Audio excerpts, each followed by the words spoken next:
So tech issues have been sorted out. All is good in the hood. And I'm starting the stream. So, well, actually, I was about to say early. I mean, it's earlier. Instead of starting the stream at like 10:15, I'm starting the stream at 9:30. So still way later than I would prefer it, but certainly earlier than the past 3 or 4 streams. Well, no, not including Sunday, but I guess 2 or 3 streams. The Sunday streams are actually pretty nice because we're kind of on a schedule for those. But yeah, my weekday streams. I feel like my weekday streams for the past couple months have like really been trending into like 9:30, 10, 10:30, and I really don't like to start that late, but it's either that or I just don't stream at all.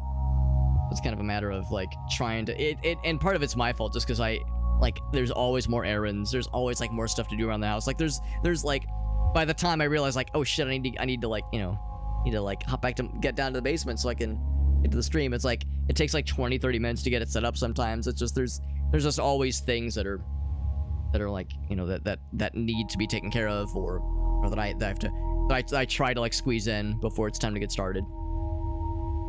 I always underestimate how long these things take. Sheena is determined to rub her face all over my hands, make them nice and itchy. She does it from a place of love. Thank you, Sheena. That's very sweet. I know you want to rub your little kitty cat nosy all over my hands, make them nice and itchy. You do it from a place of love, and I think it's very sweet. It's annoying, yes, but it's very sweet. And that's what matters. She's trying her best. She's trying her best. That's all any of us could ask for. Alright, let me close this. Multi-stream is all set. Alright. I don't know if you can really see on the webcam. Maybe part of the webcam, like how like Shayna's like she's like rubbing her little ears on my arm. She keeps like she knows I don't like it when she rubs her face on my hands. So she's like getting a little closer at a time on my hands before I just move my arm. Like, so she's trying to be sneaky. She thinks she's being sneaky, and she is. She is, of course, being sneaky. She's a well-trained ninja. All cats are well-trained assassins. It's been confirmed by science, as we all know. It's been said that cats have been determined to be the ultimate life form, the ultimate predator, or they would be. They would be the ultimate predator if we didn't interrupt them by picking them up and giving them kisses all the time. That's the one thing that gets in the way of them being the perfect killer, is humans picking them up, giving them kisses. That's the one thing only. Right, Sheena, is that how that works? Yes.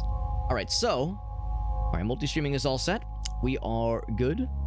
We're good to go. Hope everyone's doing well, and welcome back to Hyperlight Drifter. Last time we did a bunch of cool stuff.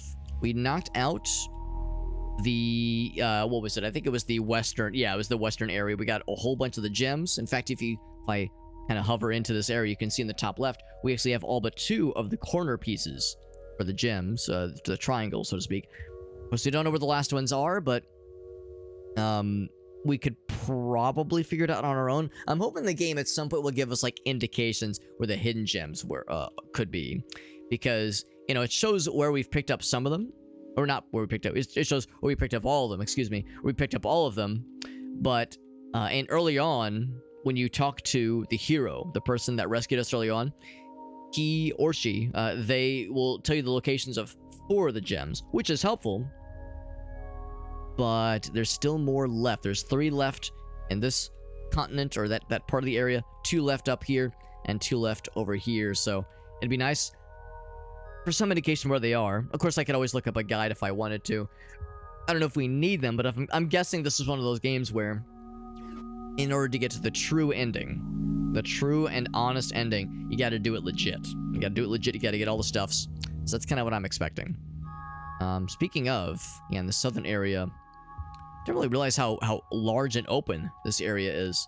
I'm guessing, there's stairs leading down, so there's a whole bunch underground. Okay, that makes more sense. It's a lot of stuff underground.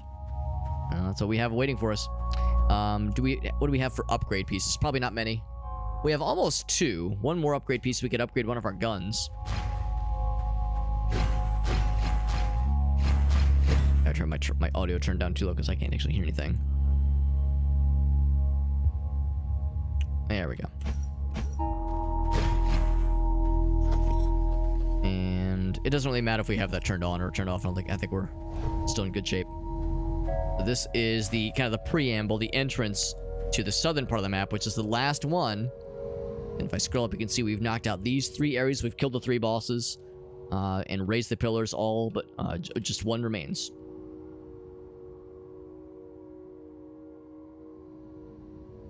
Let's see, 3 minutes to load each time. Autosave takes 30 seconds per save. Wait. What game are you playing, Meerkat? Oh, wait, are you playing the new one? The new Monster Hunter game? As I was saying earlier, everyone's been...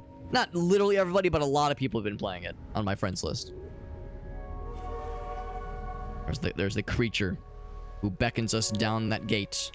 Now, of course, I like to be a bad boy. I've always been a bad boy. Just ask Gracie. That was the first thing that drew her to me, rather, was my bad boy antics and my rock star way of life.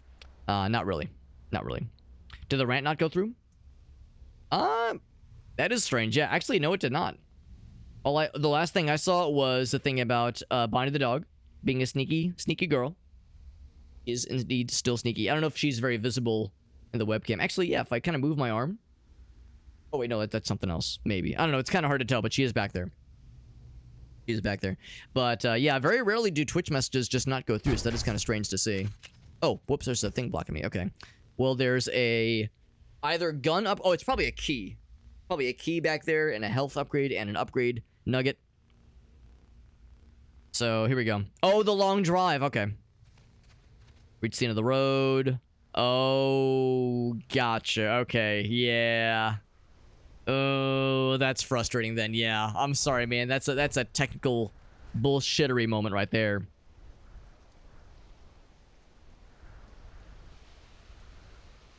Yeah, that is annoying. Yeah, that is a test of endurance, no doubt. Yeah, sounds like a weird tech issue, just a weird bug, weird glitch. Is he sad? Is he sad? Because, like, this is the hero. This is the sword guy that rescued us, has been killing a bunch of bad guys. He's been doing a great job, but he looks so sad. He's gonna tell us more gem locations. Oh, is this some backstory? I wonder if that's his family. And he has visions of this creature, the same one that we have visions of. Oh wait, no, I think he's like wounded. I thought he was crying, but I think he's like coughing up. Oh, he's dead. Yeah, he was like coughing up like blood. So yeah, so he succumbed to his wounds. Well, that's very sad. That's very tragic. I mean, warp home to change gear. Oh, we got his gear. Okay, or his aesthetic gear. That is, I think just the sword specifically. It's really sad. I was worried that he was gonna turn into a villain, that he was gonna like this mysterious stranger that is vaguely similar to us. He was gonna like turn evil or some shit. So I mean, I'm sad he's gone, but I'm glad we don't have to. I'm glad we don't have to be the one to put him down. Oh, and yeah, he had a drone, just like how we have a little drone fella, and the drone is staying by his side. Oh, that's very sad. That's very sad. But, and yeah, the thing about the long drive. It's a shame because I've heard that game is very good. I've not played it myself, but I've heard good things. But it's not horribly surprising that there are some technical issues as well. Of course, I immediately assume that that's a bad guy. With no real hesitation. Or not any hesitation, but no real assumptions. Or no need for the assumptions. And we have a lizard fella. How's it going, lizard fella? A mysterious stranger. Kind of, what am I thinking of? Like the tech priests. A little bit reminiscent of the tech priests from Warhammer. And one of those is right up there. Not that far away. Here's the warp area, by the way. Get this added to our map now. Seems like a small zone, but I'm guessing that so much of it's going to be underground, so it looks deceivingly small right now. That's what she said. That's what she said. It's deceivingly small. Don't you worry about it.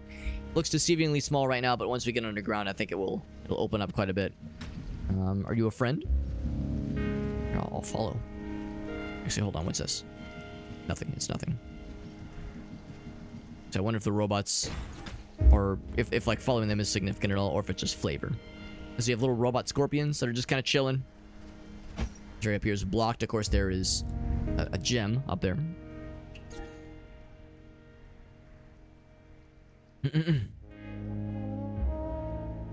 Oh boy. Oh boy, yep.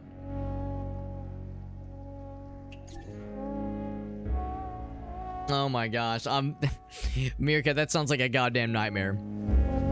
And this constant theme of like, yeah, like the shit like falls out of the car, falls to the planet, falls to the ground. That is such an annoying bug to experience. The kind of bug where, yeah, like something like falls to the earth or falls through like goes through a wall, falls to the floor, and you're like, well shit, I can't just get that back. It's one thing if you can like use console commands to resummon it or no clip or something like that, but yeah, it sounds like you're just getting screwed over. Getting totally screwed over. We got Mr. Nut. Mr. Nut. Mr. Nut. Mr. Lost. What's up, Matt? Nut. What's up, buddy? He says, don't forget to nut. Trying to think, what's the artist that sings that song, Don't Forget to Dance? I think it's David. Is it a David Bowie song? Don't forget to dance. Don't forget to nut. No, no, no. Don't forget to nut. Yeah. Mr. Nut. That's your that was, well, you know, I told the story before how I of course knew Mr. Lost in college, so I can say yes, that was Mr. Nuts. God damn it, Mr. Lost. It's a Freudian slip. It's what it is. It's a Freudian slip. That was Mr. Lost's sultry 18+ after hours nickname. That was what we called him. Me and the boys, we called him Mr. Nut because he worked a certain job in the after hours to pay the tuition. Listen, those college tuition costs were not cheap back in 2011, 2010, 2011. They're definitely not cheap now, but they weren't cheap back then either. New nickname unlocked. Good to see you, Mr. Lost. Appreciate you popping in, buddy. Meerkat says, yeah, it's like at least a funny level of kicking the balls. I mean, I'm glad you're able to see the humor in it, Meerkat. Knowing me, I'd feel so frustrated. I'd be angry. I'd be tilted. So I appreciate that you're seeing the humor in it, buddy. It's my name. That's the name of the Discord. Perfect, Mr. Lost. That's perfect. I was young. I needed the WoW currency. Now you see, Matt, I was telling people that no, you needed to pay the tuition. You needed to pay college tuition. Matt's over here like, no, tuition's fine. I needed that WoW money though, bro. Real priorities. Real gamers have their real priorities. Always popping in. Well, that's which could be the problem. Which can be a problem sometimes if you catch my drift. Oh man, so we're learning the story of how it all went to shit. So the lizard people were, I guess, like they were cultivating this. Well, no, they found this technology. That's what it was, and they were kind of poking around. Like the guy in the bottom left here, just fucking eating the pink slime. What a smart idea. Oh, look at this facility with this ancient technology. Let me just eat the fucking garbly goop, and the robots break free and just fucking splatter that one guy. Fucking brutal. So the lizard folks that are out here are not inherently evil. Some of them probably have been taken prisoner, or like otherwise affected by the creatures that are out there, like this one, like eaten one of the little scorpion fellers. Yeah, exactly, yeah. I'm sure there were moments where you were like, but now that, like, yeah, if you've cooled off a little bit, it's like, all right, this is actually kind of funny. That's how it sometimes goes for me. Like, what's the phrase they always say? Comedy is tragedy plus time. Tragedy plus time equals comedy. So, or frustration in this case. Frustration plus time equals comedy. Either time or at least distance, because yeah, it's there's a certain level of like goofiness that happens with either you experiencing some bullfuckery or someone else experiencing bullfuckery and you're seeing it from afar, or maybe not from afar, from up close, like on TV, on like TV or something like that. Like as long as you're not the one experiencing it in that moment, then it's more tolerable. No, it's good to see you though, Mr. Lost. Mr. Lost, I don't know if you, I know you're in the Discord server. I don't know if you saw the announcement. Mr. Lost is a college buddy of mine. Mr. Lost, without doxing anybody, you may or may not have heard about our friend Rob. I don't know if you remember Rob. Without saying his last name, we all went to college with him. Other Matt had a couple classes with him. I don't know if you saw the post in the Discord server, but that is about him. That is about that particular college friend of ours. And actually, I'm myself and other Matt, and I think a few other folks were actually going to the funeral tomorrow. This is an FYI, so since I know you were you may or may not have remembered him. I don't know if you had classes with him. Again, trying to not like dox people, so I will hold off on saying last names. But yeah, we got that on the morrow, tomorrow in the afternoon. It's a bit of a drive. It's like all the way in Chicago, so it'd be one thing if it was like, oh cool, it's super close by, but it's a bit of a journey. Now, which of those two things do I go for first? I want to go for, oh whoops, wrong button. I want to go for the one that is there we go. That is less likely to take me to the scary thing. Let's go to this one because this might take me to the bonus thing, whereas the other one might take me to the boss battle. And the boss battle is scary. And by scary, I mean, you know, we'll want to do it eventually, but I like to go the wrong way first. I'm a wrong way first kind of gamer. It's how I roll. Because that way I can get like the extra things. And I like getting the extra things. Like the achievements and the experience and the trinkets and the sexual thrill and the things to stick into various holes. You know, there's just so much to appreciate. So much to appreciate out there. All right, so that one door requires a single triangle in this area. We might be able to find one. Actually, oh, look at that. There's several down here. That is encouraging. That is encouraging.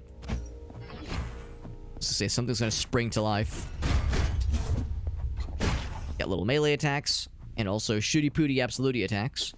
Whoop. Thanks for, like, showing your little shadow before you drop. It's very helpful. We could jump down there. Might be more eventually, but right now, nothing. One go down. More robots dropping down. Ooh, that's a whole lot of robots. Not a couple, but a bunch. That booty blast weapon that I got, that like orb launch weapon, does quite a bit of damage because that just took one more punch to drop that guy. Probably a bit. Maybe it's a bit more damage than that laser rifle that I like so much. Of course, the laser rifle penetrates, but maybe splash damage this thing does ups the ante just slightly. There's a lot of little robots. A lot of little robots. A lot of butts and a lot of rows. Got these like gangly armed and legged critters. Let's lower the platforms. It makes a bridge. It did not lower the platforms, but it made a bridge happen over here.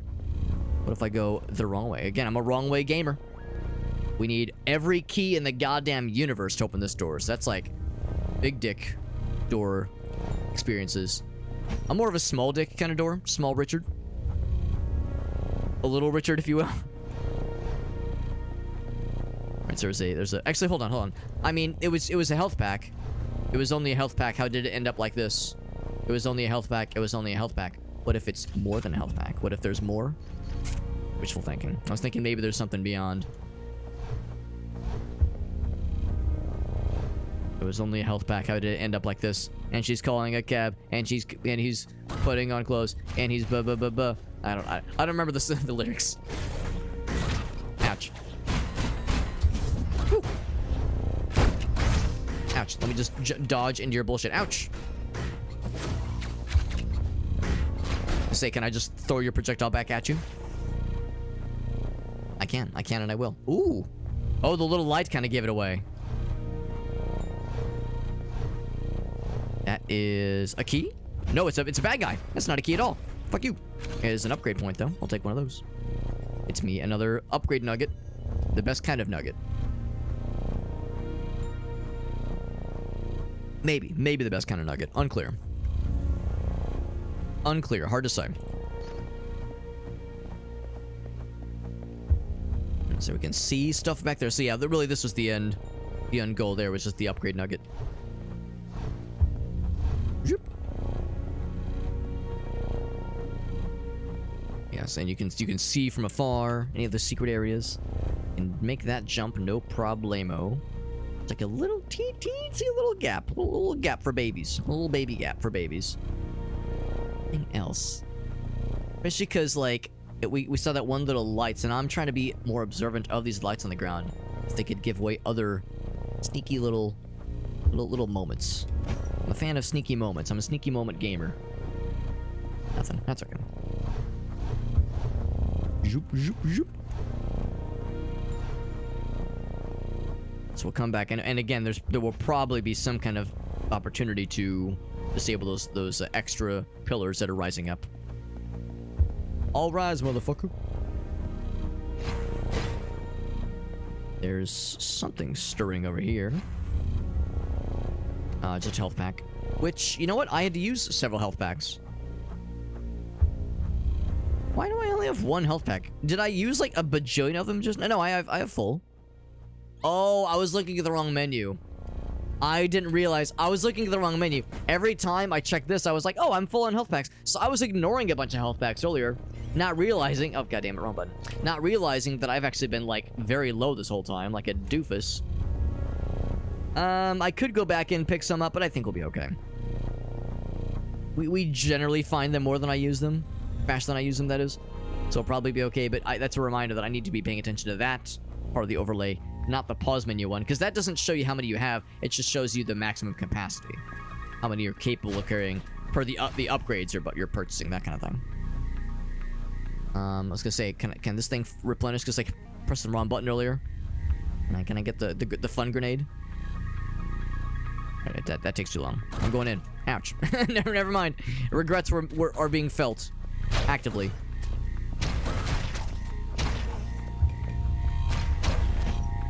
More critters spawning from the other side. And hey, I was hoping that would reach more than just you. What was that about me using health or finding health more than I use them? Made a bridge happen, which is good, but now the bad guys can reach me, and that's less good. I'm less a fan of that part. The whole thing about bad guys being able to reach me. Not as big a fan of that. Me when I can hit the bad guys. Yeah. Me when the bad guys can reach me. This sucks. And then we learned last time that when you're up close, yeah, you can't like press a button. Air shot. Thinking maybe I could like do something to disable the dudes. Oh my god. That'd be a really cool way from the heights. Something. I fell down. They wouldn't hide something right by the turrets, would they? I had to find out. I had to know. They wouldn't hide something by the turrets, most likely, but I needed to find out, or I would have never slept at night. Ever again. Alright, yeah, you still need to recharge the grenades. That's fine. Look at that one fell swoop, rather. Actually. Like, the way the camera pans over to the right makes me think there's more where that came from. So don't get the cutscene this time. Oh, hold on. Hold. Okay. No longer holding. Action. There we go. And this appears to be some kind of workplace. Some kind of, like, machinery. The world's most fucked up sewing machines, maybe? It vaguely looks like a sewing machine, that kind of, like, that kind of, like, arched shape. So, this is where they were sewing their skeleton clothes together, hence why there's skeletons everywhere. Clearly, this is a sweatshop for skeletons. Clearly. Sweatshop for and exclusively employed by skeletons. You know, the clothes was going to be for skeletons. The employers were all skeletons. But, you know, that's the best way to, you know, really connect with your clientele. You know, if you're a company, you really want to make sure you connect with your clientele. You want to connect with your consumers, your customers. Make sure that, yeah, that, you know, you employ people that are that are familiar. You know, with the product, that kind of thing. Maybe even people that are fans of it otherwise. So yeah, you know, if you're making skeleton clothes, get some skeletons on the payroll. You know, it's really a smart business move. You know, skeletons don't always have good representation in the workplace or just in culture in general. That guy just got fucking obliterated. Yeah, so you know, good on the these employers for being very forward thinking in that regard. More skeletal representation in the workplace, hell yeah. Zoop. There we go. Oh god, oh Jesus. I'm gonna pull the old switcheroo. There's nothing back here. I've been had. Gonna wait.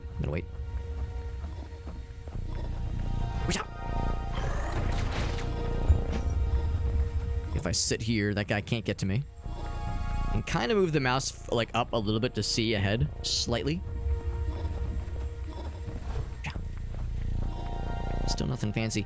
And honestly, I bet speedrunners probably know if there's like a pixel perfect place to stand off the edge to just barely make that dash. Oh fuck, that's not good. I'm gonna heal. I might have actually here, I'll just do this. There we go. I said I'd made a... Oh fuck. God damn it. I got excited. I dashed prematurely. Premature dashing. That's right.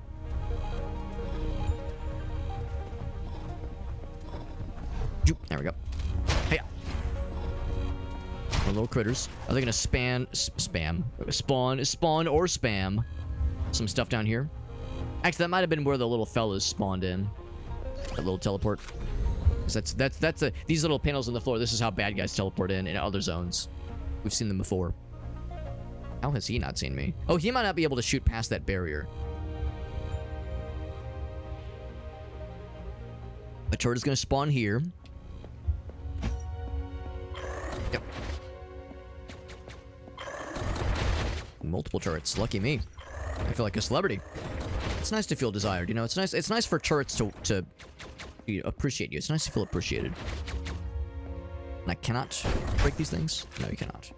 They are impregnable. And Lord knows I've tried to impregnate so many turrets in my day. So many pregnable attempts, so little in the way of progress, of measurable results. So disappointing. Ouch. HP? Oh god, I didn't think you could shoot through those, but that makes sense. There were little gaps. So hit HP restoration thingy, also known as a health pack. So we killed the bad guys. The platforms are gone. I'm gonna see if any other platforms got lowered there. There's several others that were up. More fellers. A whole bunch of fellers. That's a lot of fellers. Ouch. It was a real feller, but not so much Cinderellas situation there.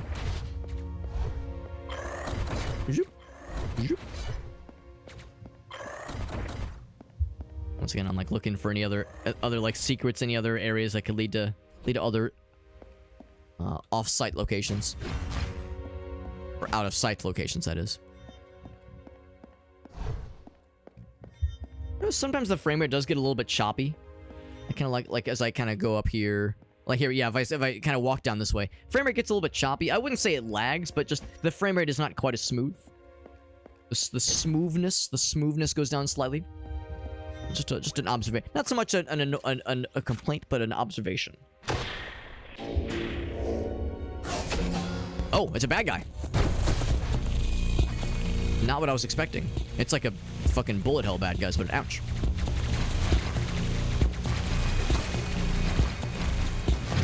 Oh, there's a health bar. I was thinking like, do I just survive? And I saw the health bar at the last second there. So this is gonna be a whole situation. Oh, and I don't get to like press the button this time. They just go right in. Oh, come on. All right, I gotta heal. I got one more health pack, heal pack. Oh my god. Oh my god.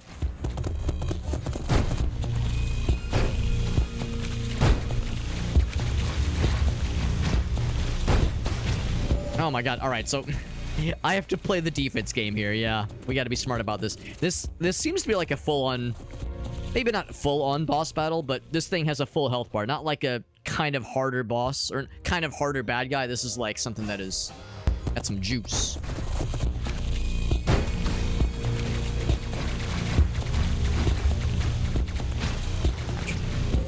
Oh, what the heck? I thought I had more iframes. I was like, let me just walk past this one. Alright, well, I realize I've kind of screwed myself because I passed up like 6 health packs thinking that I was full the whole time. That's fine. We got this. Full confidence. Maybe. Partial full confidence. The good news is you can seem to kill the little fellers. I'm assuming he'll make more. I am out of juice, by the way. And of course, I am damaging his other things. We made a friend. Oh, I don't want those friends. I want little cool little guys, not big scary things. Okay, so he's got considerably fewer projectiles, but I've got considerably fewer health now. Ouch! Oh my god! Oh my god! Oh, it's because I'm out of juice. I was like, why am I not shooting? For some reason, I thought hitting the projectiles would count towards replenishing our supplies. Oh, Jesus. That's a lot of damage. That's a lot of damage. It's okay. With every death, I'm just learning more about the game. And learning more about this boss. He might think he's killing me, but really he's just feeding my brain with irrevocable knowledge. My brain is becoming irrevocably smarter and more powerful. Look at that. We already got him down like 1/4 of his health bar. See, he thought he was winning every time he was killing me. He was just juicing me up. He's just getting me nice and juicy, the way I like it.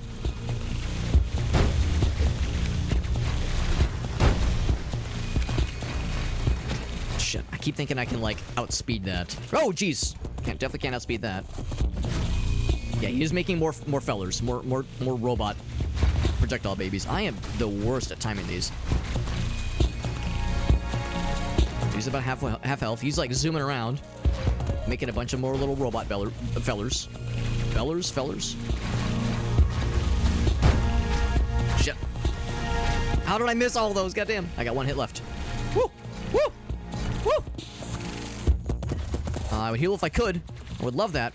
Would love that for all of us. Fuck. This is tough. This is tough. We got this. I know we can do it. I gotta be smarter about knowing when to, like, knowing how to get around his attacks, in addition to the bullet hell shenanigans. And he's constantly making more of them happen. So, I mean, killing them off is a wise investment, no question. Oh, look at that. Big damage. Look at that. We're, like, pretty much caught up on the damage now. Maybe that's the thing. Just kind of get around the bullshit.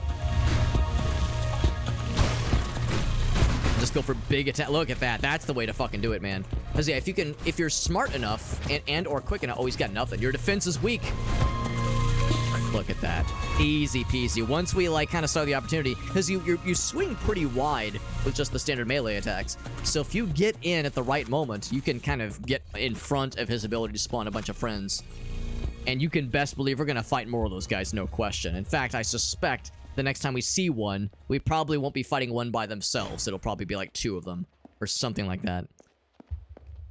So yeah, that's probably how that fight is supposed to go. You get overwhelmed at first, but then you kind of find the secret to dealing with the encounter and handling it from there. Got some upgrade points here. Does this go anywhere? It wouldn't make sense for it to, but I'd try. So we didn't get any. We got some upgrade points, but we didn't get any of little pink triangles. No pink Doritos for us. Pink Triforce pieces. But maybe we have one here.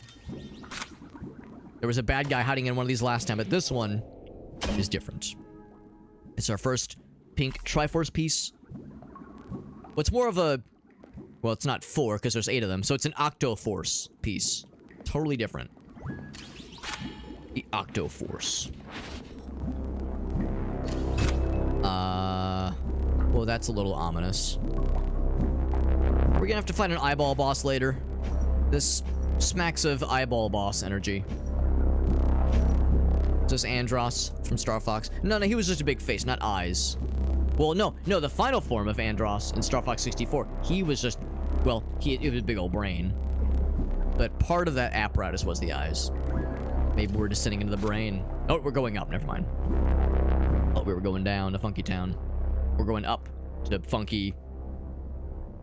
Yes. And it brings us here. which is... okay, so yeah, so we're not anywhere closer to this thing. I could jump down.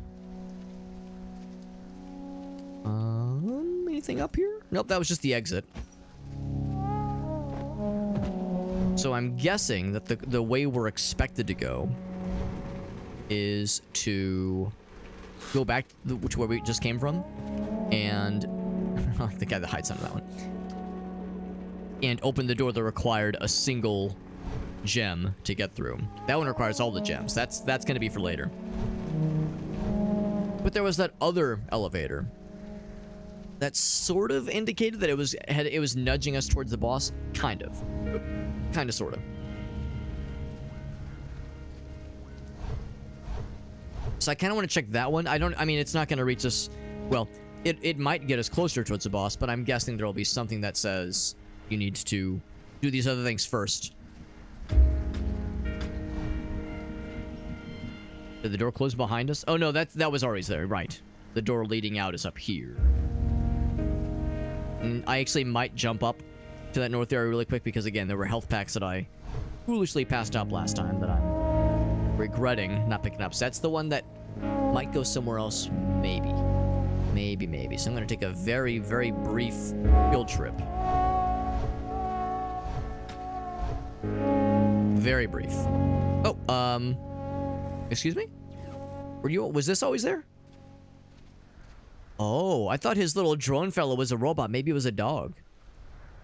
Is there a button to press the dog? I'm not even gonna attempt to press the attack button. I'm not a monster. Let's see, I was like, can I pet that dog? I was hoping I could pet that dog. I think this led somewhere, didn't it? Oh, right, but this blocks us. So no dice there. All we can do is see them from afar. Right, and that goes down. I'm beginning to think there might not be as many health packs as I was thinking there would be. Might have overestimated my supplies. There was at least one out here. Of course, I've got two, which is not bad, but given that there was that was a bit of a challenging boss battle, I'm trying to take stock of my surroundings. Be resourceful. Some kind of smartified person. Some kind of smartification. Sometimes.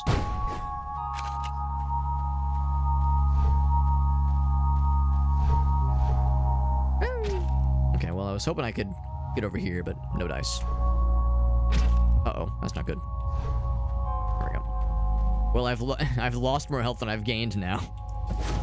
I thought I was being so cool. I thought I was being smart and resourceful. Instead, all I've been is wasteful. I thought I was so cool and so smart. Oh well.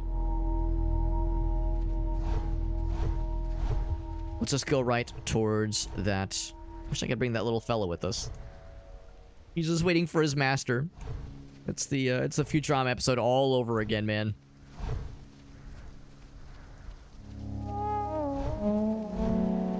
Of course, I've been talking a lot about Gracie and I taking that really fun trip to Japan. And one of the tourist attractions that myself and Gracie and our friends Helen and Aaron want to go to is the statue of the dog. By the train station. It was this, which maybe influenced that Futurama episode. The story is that there was this dog that was, that would always wait for its master at the train station. And at some point the master passed away. But the dog would still return to the train station every day at around the time of like when their master would typically come get off work. And of course, locals would notice the dog and they kind of took on a reputation as being like, you know, a very nice and sweet symbol of loyalty and friendship. And of course, the dog eventually passed away of old age. So near the station where the dog kept returning, somebody was kind enough to pay for having a statue made of the dog, and it's kind of it's the stuff of legends, you know, for local Japanese folklore. So that's a statue that we all very much want to see and visit, because it is apparently pretty close to one of the areas we'll be staying This probably is a dead end. But if I jump down here, I see a bad guy. And he'll give me a little upgrade nugget. Delicious. There we go. Health back, thank you very much. Lord knows I need more of those because I keep squandering them like a dang old doofus. He spawned, I fucking spawn killed his ass. Ouch. Spawn killed his ass. Oh, Jesus. And that guy got very angry at me. Yeah, that guy spawned in, I didn't give him a chance. He got fucking obliterated. The camera seems to pan in a way that indicates there's something down there, but I can't see shit. Can't see jack diddly. I can't see jack, nor can I see diddly. So we can go through here. We have 1 gem, so we can go through there. However, I want to go the other way for a smidge. Just a smidge.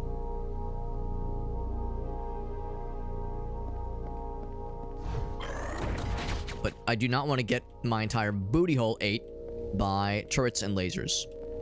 Just part of my booty hole, alright? Not unreasonable. We got Ryan. What's up, Ryan? Yeah. Yeah, we've all had that experience, Ryan, where it's like, oh gosh, not that episode. The problem is I've watched that episode exactly once. And you might have had the same thing I do. Where I've seen the episode once, and the episode is very good, except for the sad. Except for the feels. And what would always get me is that if I was like perusing something to watch, as one does, or used to do before the age of streaming. Is streaming, ugh, who streams, right? So cringe, right? Before the idea of, you know, Netflix and that kind of thing. Streamable, on-demand content. Is I'd be perusing, say, Comedy Central, and I would happen upon an episode of Futurama, and it wouldn't be familiar, and I would think, oh, cool, an episode of Futurama I must have missed. And I'm watching it, and I'm like, yeah, I recognize these jokes. This is great. This is classic Futurama. Hell yeah. And then at some point, something happens, and I go, oh, that's why I don't recognize it. Or why it's a little bit fuzzy. It's because it's that episode, and nah, I'm good. I'm good. I can't do it. Like, you know, I get so far in, but then I realize, like, nah, I know it's coming. I'm good. I'm set. I've had my fill. That's a one and done for me. And we can also talk about booty holes. Always and forever. That's like my comfort discussion topic. You know, people talk about like their comfort character in video games or in movies or TV shows. Their comfort character, their comfort movie, comfort TV show. That's my comfort discussion topic. Is just when in doubt, just talk about butts. Talk about booty holes. It'll console me. It'll make me feel better. It'll calm me down if I ever get overwhelmed. If I ever get scared. Like, it's okay, Alex. It's okay, Alex. Remember, butts exist. They have holes in them. Oh, you're right. I'm sorry. Sorry, I got a little bit overwhelmed there, but you talked the sense back into me. Actually, all jokes aside, I've mentioned before that like I'm such a small child in a sometimes grown body, sometimes some amount of grown-up body. I'm such a goddamn child because, you know, video games and like dumb nerdy shit always cheers me up and makes me feel good. So I've joked before that literally people that know me, like friends of mine in real life, will probably attest to this. If you can tell I'm having like a bad day, I'm having a bad day, or if I'm just kind of not feeling it, if I'm just kind of not really there, you could be like, yo, Alex. Hey, Alex. I'm like, what? And you'll be like, Morrowind. And I'll be like, shit, man. Hell yeah. And that'll like just turn that frown upside down. I'm like, goddamn, you're right. Or even, you could even make it even more generic and just be like, yo, Alex, video games exist. And I'll be like, fuck, you're right. This rocks. What a world we live in. Hell yeah, baby. I'll start fist pumping. So, you know, if you ever want to cheer me up, if you ever can tell I'm just not really there, be like, yo, bro, did you know video games exist? I'll be like, you're fucking right, they are. Hell yeah. And then I'll get an erection, and then it'll make everybody uncomfortable. HR will get called. I'll have the conversation again. I'll have to fill out the handbook or go through the handbook. You know, that whole thing. But until that happens, you know, it'll be a good time for everybody. Well, most everybody. Oh, they're spawning more bros. Must be a bro-centric situation here. Thinking maybe that would kill something.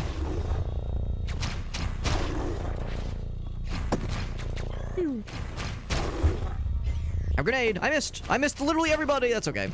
It was a cool idea. Ouch. It was a cool idea until it missed. Heals. Farts will cheer up. Valid. Video games and farts. What more do you need, man? That's all the major conversational food groups, if you ask me. Yeah, get fucking exploded, idiot. Farts and video games. The dream. The dream and also the team. Whoa. Oh man, that's just begging for a grenade to get thrown, but my thing needs to replenish. Needs to recharge the juice. Whoop. Shit.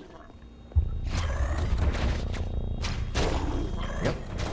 Get his ass. Yeah, it does 3 ticks of damage. That's pretty impressive for a ranged weapon to do that much damage in a single hit. Now, granted, it doesn't have as many shots as like the pistol, obviously, or even the that cool laser rifle that I like so much. Oh shit.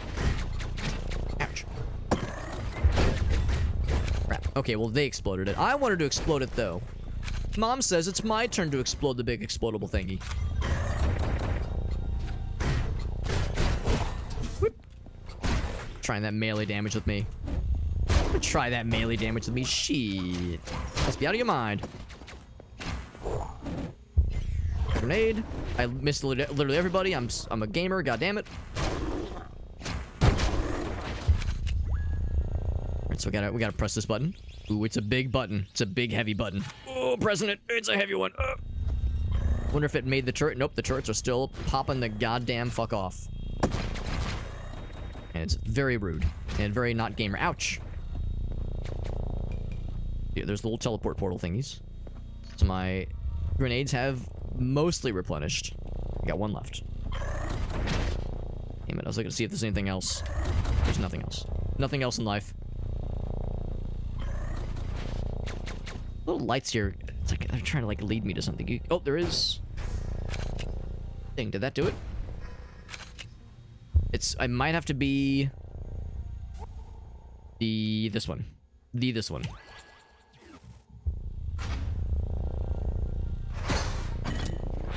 So, interestingly enough, that's the only one that can activate those specific pillars. You would think just any high-power weapon, because they're both clearly high-powered. But I guess it's concentrated. The rifle's more concentrated. But again, it doesn't do as much damage. So that's a little odd to me.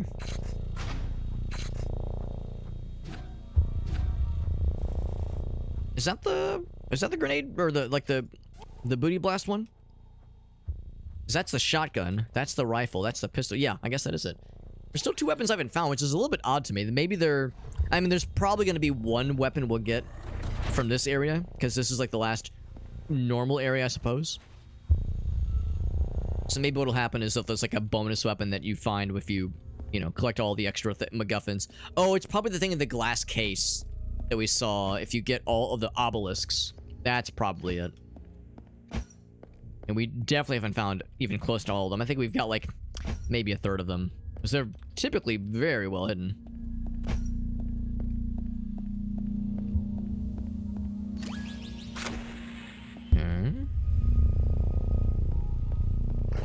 I cannot explode that from afar right now. Well, I could maybe toss a grenade, but that's probably a little bit wasteful.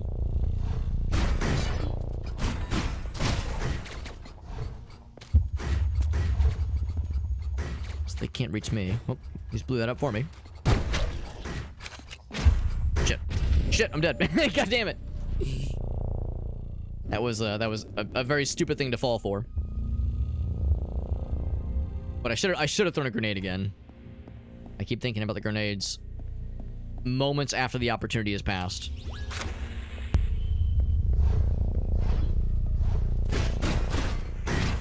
Ouch. Heal up.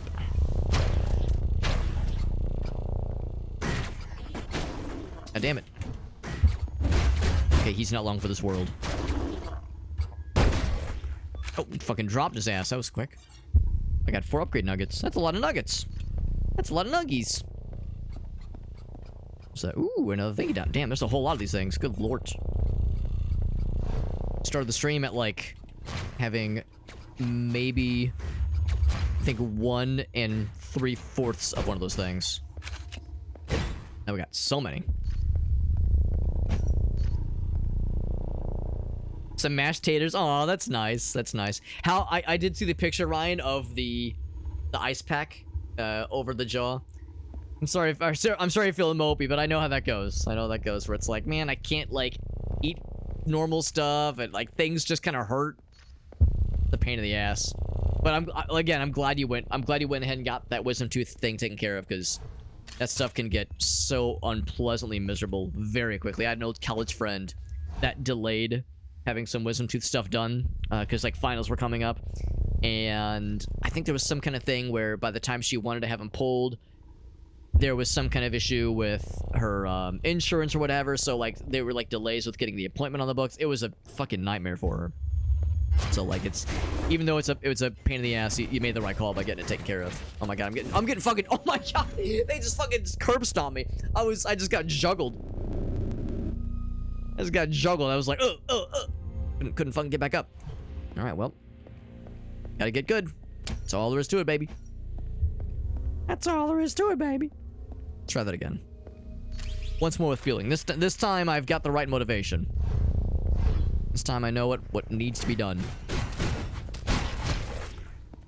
A little grenade action. See, that one actually hit things. Hell yeah. Hit him through the wall. Hell yeah, I'm a gamer. Good shit. Full health and pretty good amount of heals. Nice. I like that. We love that for us. Love that for all of us. How about a taste of your own medicine?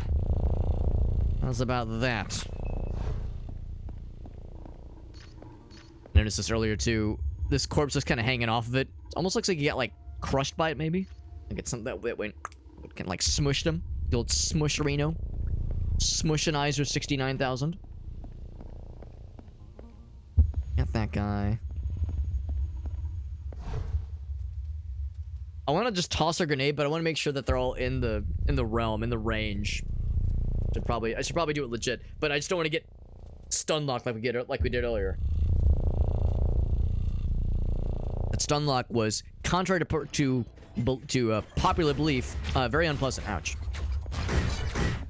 Another grenade. Fuck you. Ouch. Oh, he still killed me. God damn it. God damn it. I think it was that last dude. I think it was that last like regular dude. So I killed all the big guys. I need to learn to not just try to damage boost through those things, because you don't get that many iframes when you get hit in this game. You get like a little bit, but not like a ton. It's not overly generous. So I need to be a little bit more choosy. Ooh, ooh, that was close. There we go. Choosy moms choose Jif, and choosy super hobbits choose don't rely on damage boosting through close quarter encounters with a bunch of bad guys. I think that's kind of how that works. The art is, yeah, I do like the just general kind of aesthetic, just the art direction of the game. Love that a bunch. The mysterious, like the way they do the storytelling is really cool. Ouch. God damn it. I knew it was over once I got knocked down. And I did get up again, but then they actually did keep me down because I was dead. They're never gonna keep you down unless excessive blood loss causes an inability to get back up again. But no, I love the visuals, I love the storytelling, I love the just general ambience of like this ruined world we find ourselves in. Some good shit. Shit. I promise I'm not like getting worse at the game, maybe. I'm not unlearning the game, although I am pissing the night away. That's one of those lyrics where you hear it, you go, is it passing the night away? Like, why are they saying it weird? Then years later you go, oh no, I'm pretty sure the official lyrics is pissing the night away. Listen, we were all really into pissing back in the 90s, okay? That's just how it was. Something we were all into. It was something we all, didn't really want to learn about ourselves, but we all learned it. No, it was a deep deep shame, deep embarrassment, but it was ours. It was our shame.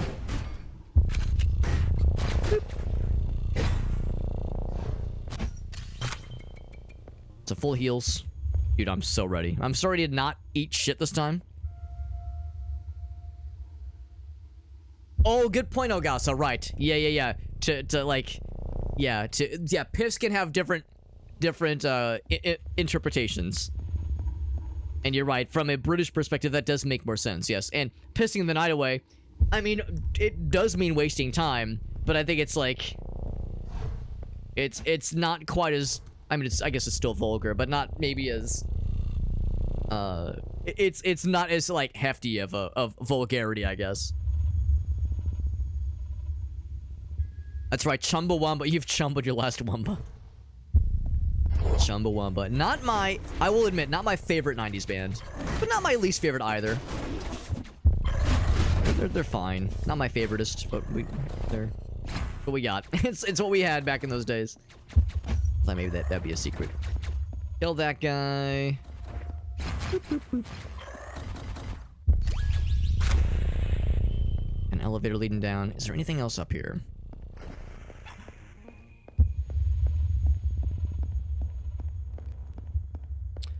What's the other one? When I made a reference earlier. What was it? I think Ace of Base. Which ones did they do? Were they the ones that did the I saw the sign?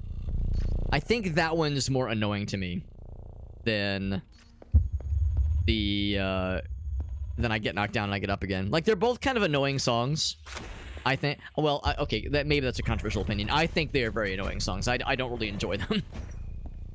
I mean, it's like a fun, like, novelty. It's like a fun meme, but it's the kind of thing I grow tired of very quickly.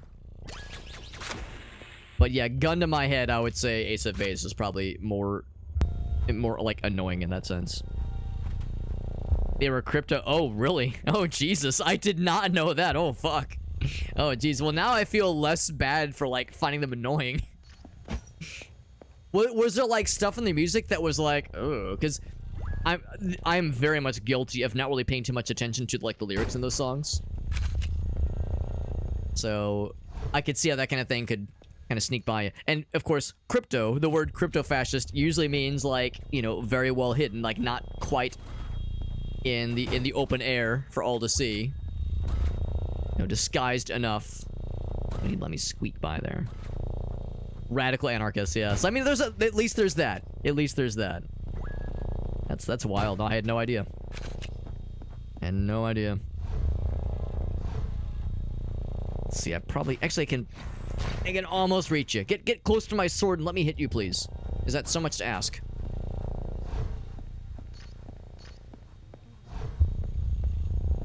I'm out of the gun. I'm out of gun juice, and there's all these dudes that are in shootable, slappable range. You can just do one of those. Yeah, but that does not contribute towards getting our gun back. I need physical things to slap that are not bullets. Like you. You will do. Ouch. This. I cannot break it. All I can do is look at it. I need to find a thing to unlock that door. Is that all the bad guys? Did I do good? Did Hobbit do good?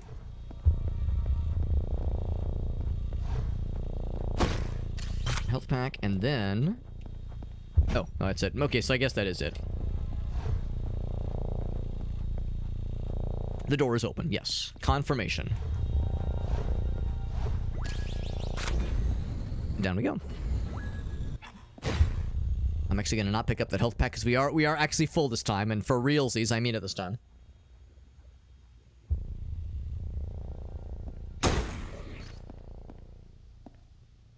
Something has broken out. Something has broken out of this container, and I'm scared that I am to fight it and spank it accordingly with my penis. There it is. He's unsheathed his fucking death scythe. So I'll unsheath my something else. Oh god, what are you doing? Oh Jesus, you're fucking boomeranging some bullshit is what you're doing. Oh Jesus, thing's got some range. He's also got some shut up is what he's got. Oh god. Fucking Beyblade motherfucker thinks he's so cool. Okay, that is kind of cool. Not gonna lie. That being said, I'm kind of whooping up on him. I'm kind of kicking his ass. I mean, he was shitting in my mouth for a second, but now I'm returning the favor. Oh, shit. I say that. Okay, we shit in his mouth. Ouch, and then exploded. Goddamn. So that vision we had earlier of this guy, the scythe fella, and the robot we killed earlier, and I think there was 2 others that were clearly mini bosses, as opposed to maxi bosses. I'm presuming we're gonna have to get all their asses. It's like a collection. It's an ass collectathon. We killed 2 of them. There's who knows how many left. Oops. So I guess we can maybe sort of predict based on like how many... Actually, no, this room is not very large. Never mind. I was gonna say maybe like how many large rooms that have ominous open spaces in them might indicate how many we have. Also interesting, like whenever you're walking by these guys as corpses, you cannot move fast. It's like always slow. Slow walk. We got Far. So what's up, buddy? Loud purring. I do hear like the ominous like boom boom. Unless you're making a joke about a happy pussy or something like that. There's probably a joke in there somewhere. Oh, interesting, Elgaso. They called it the base of aces. Okay.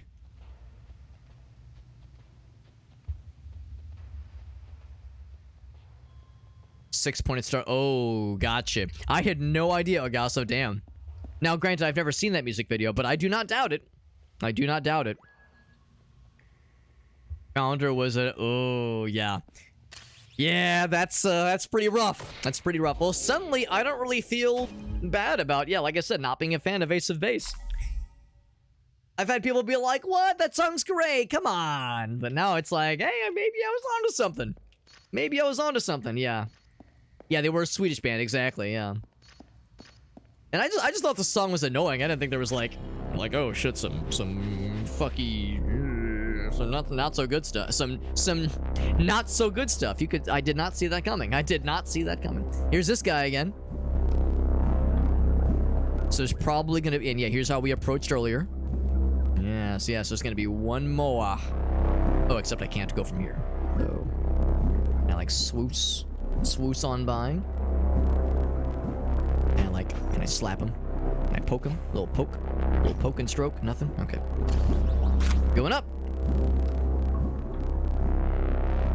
Chumbawamba did some English, some folksy stuff. Well, you know what? I would much rather the folksy stuff than I get knocked down. So that's at least encouraging.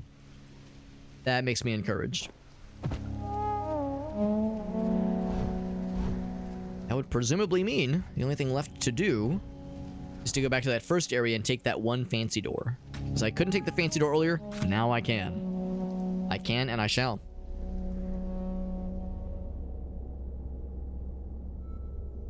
I wonder if at some point later, either tonight or maybe like approaching the final boss, if we'll have to fight all three or more of these like mini boss lads. The scythe guy, the robot lad from earlier, the one that was doing all the projectiles.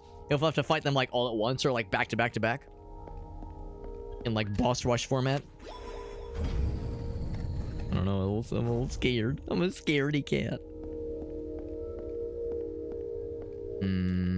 Probably nothing over there. Probably.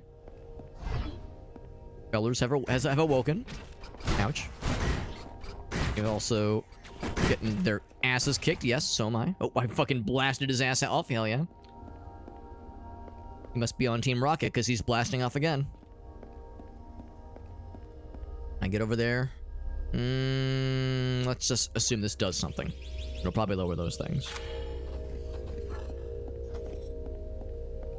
There's like stuff over there.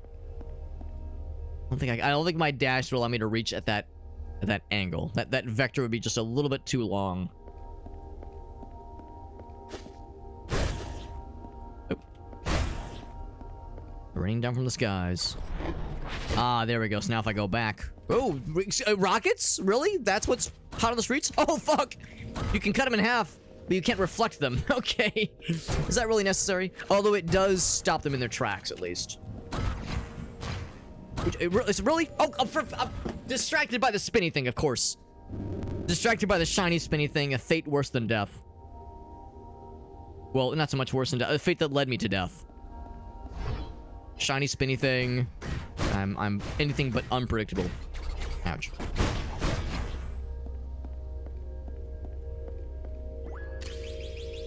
I do like how, yeah, when you chop it in half, the missile like kind of sits for a second and then drops down. I'm assuming it still explodes, but both times it just fell off the edge. Get out of here. Ouch. Ouch. Okay, no, they just kind of fall down.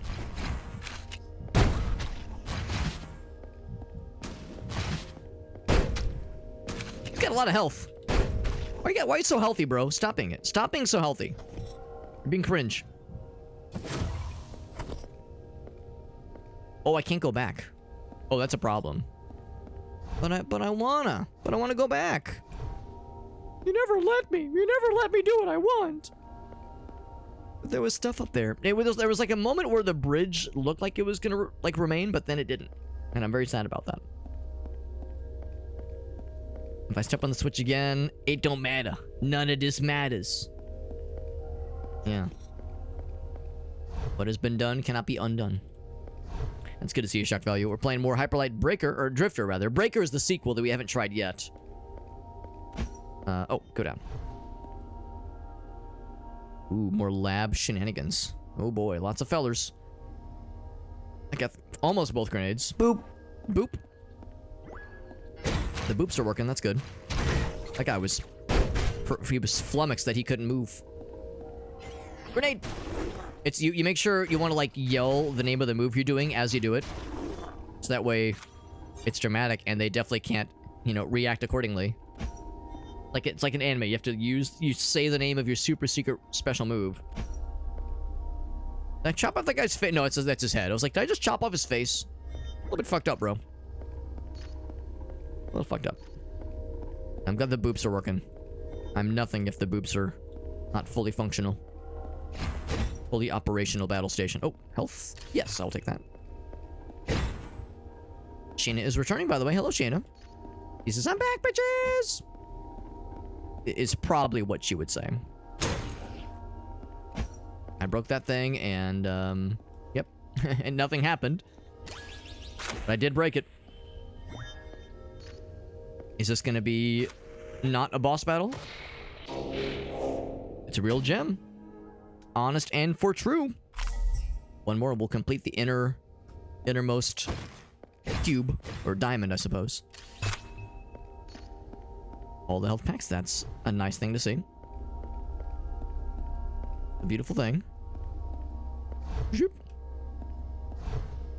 Ooh, but before I go here... What if there was something sneaky over here? Darn it, I keep getting excited. Keep thinking I'm a goddamn gamer for thinking of these cool opportunities. Ooh, there's an opportunity. It's I sniffed out something noise. All the upgrade nuggets. We have so many upgrade nuggies. But I want to go there. But Mom, I can't reach. That's okay. It's probably just connecting to an area we saw earlier but wouldn't have been able to like actually reach. I'm just glad we found a secret. Down we go.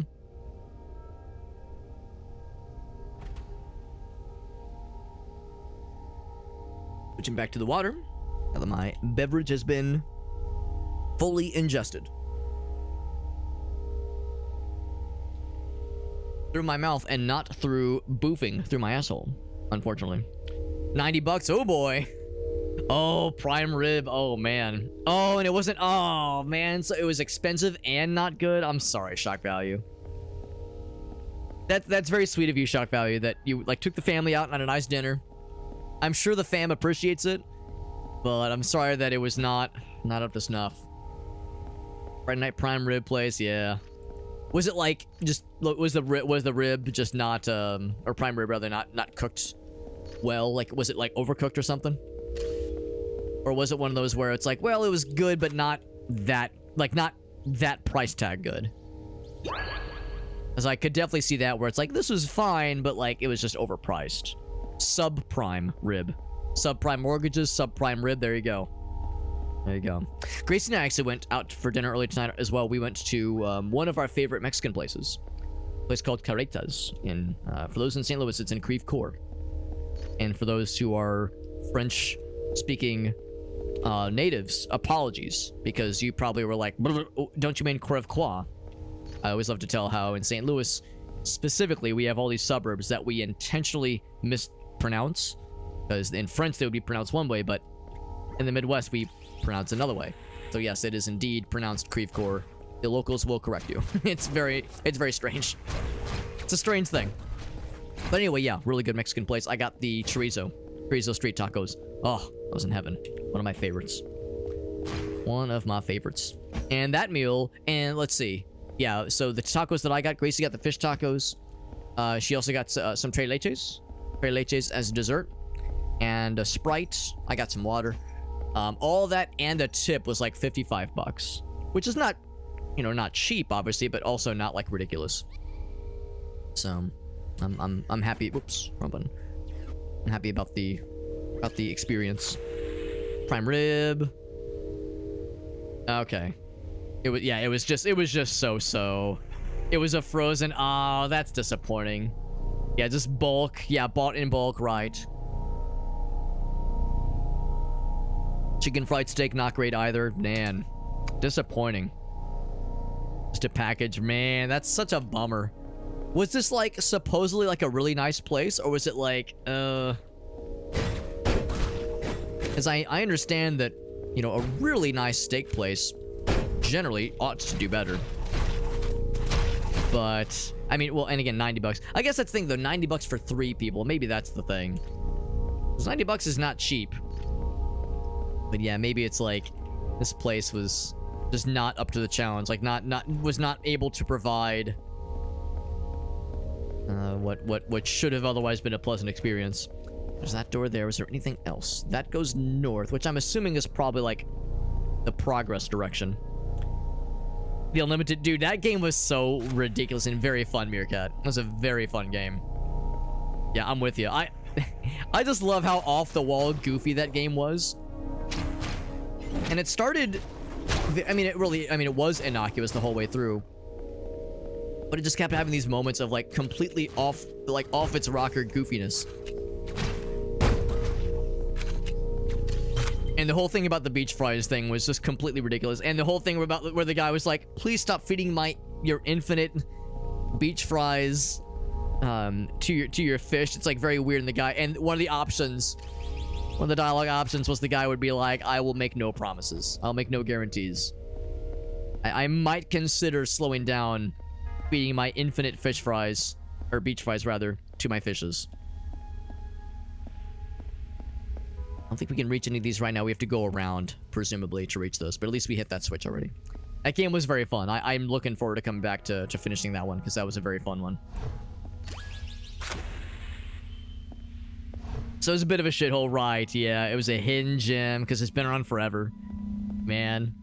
It's a bummer, because I've had those kinds of experiences where you go to, like, some rinky-dink hole-in-the-wall place, very unassuming, but it was from like a friend recommended. You go there and get this one thing, and trust me, bro, it's gonna be great. And then you have it, and shockingly enough, it was really good. I've had that experience where you go, damn, this unassuming hole-in-the-wall place that was like not very expensive turns out to be like really good, really good, more so than you expected.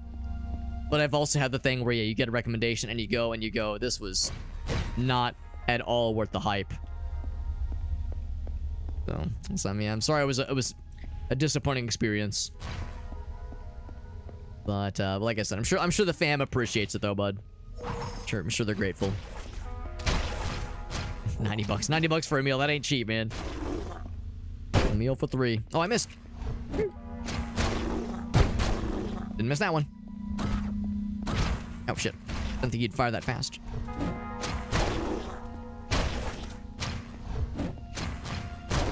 There we go. That filled in all the blanks back here. Okay, so if we wanted to, we could slurp back around. Actually, is there any benefit to slurping? Does this lead to anything? Every time I see like a little indentation like that, I get excited. I see an indentation like that, my heart starts to palpitate a little bit. I get a little sweaty. Come on, the hairs on various parts of my body begin to like stand up at attention, full attention. Did I play Thank Goodness You're Here? I have not, but I've seen other people play it, and it looks delightful. It looks delightful. It also looks extremely, like, it's very fun and very silly, and like, there's moments in that game that are delightfully NSFW. Look at that guy. He's just vibrating with anticipation. He's so excited. I thought for a second when he was turned around like that, I thought a guy was holding him like by the face, by his skull. He just exploded his own bro. Fucking brutal. Zero hesitation. Just fucking murked his homie. Zero consideration. Like, no hesitation. He just fucking exploded his ass. Like how the grenades removed their heads. Very good. This guy. Shooting rockets. So cringe. Hey, bro, you want to kill your own friend again? That was really cool.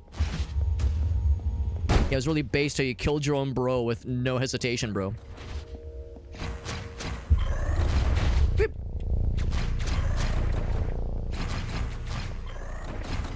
Get out of here. Is that all of them? I probably have to press a button to make the things go away. The bad things.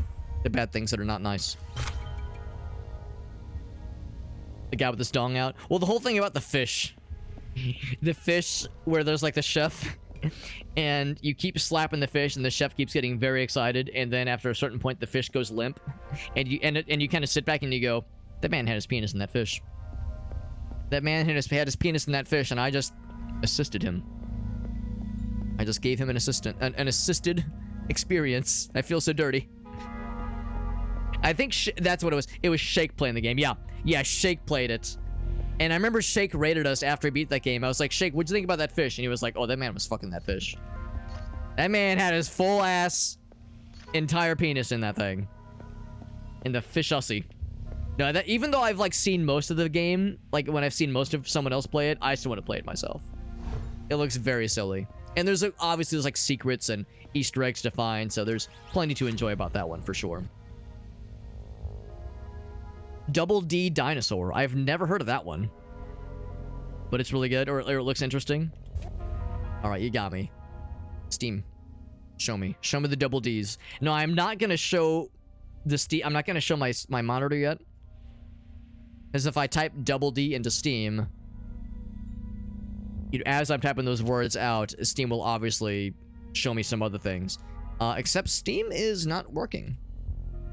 Well, it's working, but the store is not working.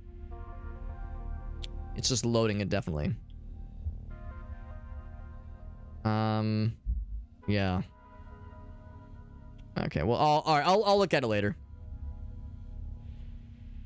I'll look at it later, because yeah, the store page just isn't loading. I think too many people are like either playing or looking up information about Monster Hunter. The Monster Hunter hype is dragging shit down. Maybe Steam's trying to protect me. Maybe it's like, Alex, you don't want to see this.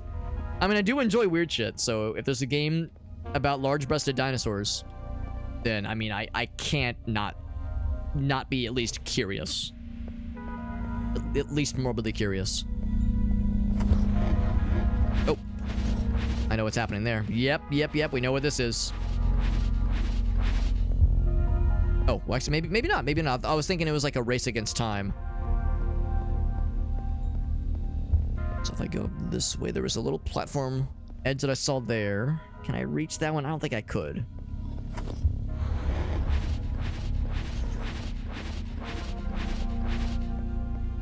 Are there baddies here? No baddies yet. This would be a place where baddies would typically pop in, you would think. I would think. I would think if I could. I would think if I could think. Machinery and like partly deconstructed stuff, just but like all kinds of dead bodies strewn about it. So this is like, yeah, some kind of factory floor where things got weird and twisted and fucked up. So Gasso is enjoying it. Okay. All right. Let's try again. What's it called? Double the. You keep teasing me. Okay, here we go. Now the store page is working. Hold on.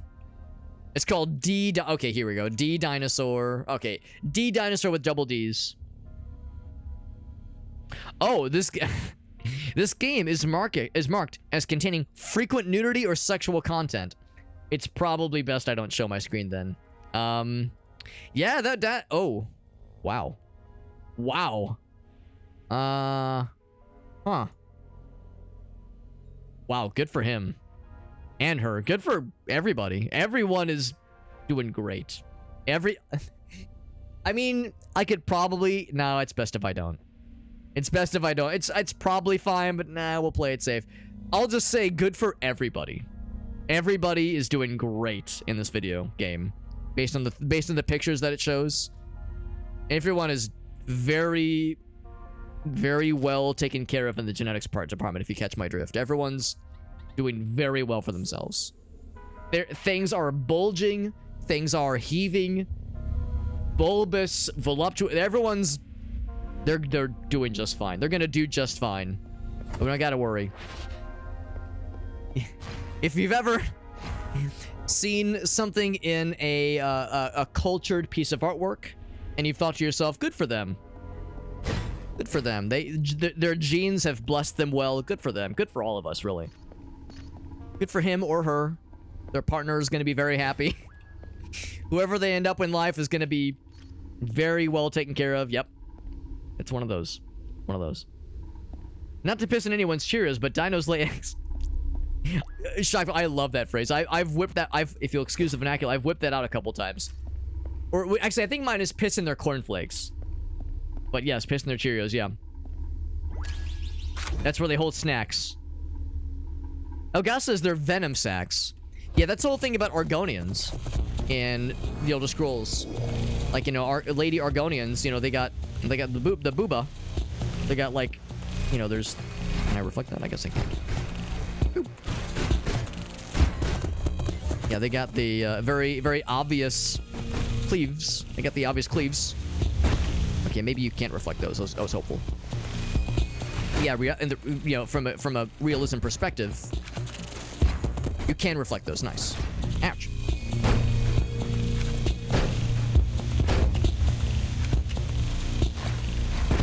Ouch. Oh, that does 2 damage. Good to know.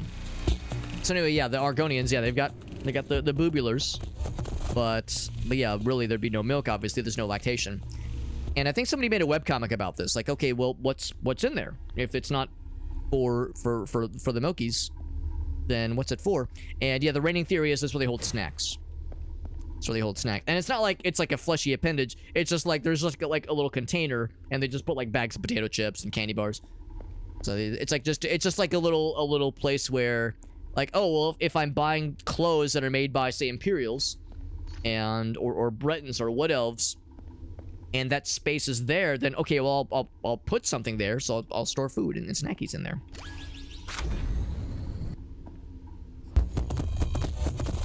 I did see the T-Rex playing soccer, yeah, in those thumbnails. We were talking about hyper attributes. I never knew there was a phrase for that, and that day I learned. I cannot unlearn that knowledge as much as I might want to.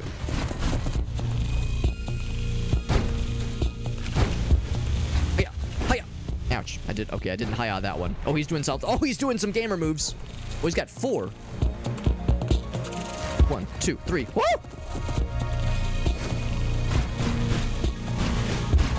Whoop.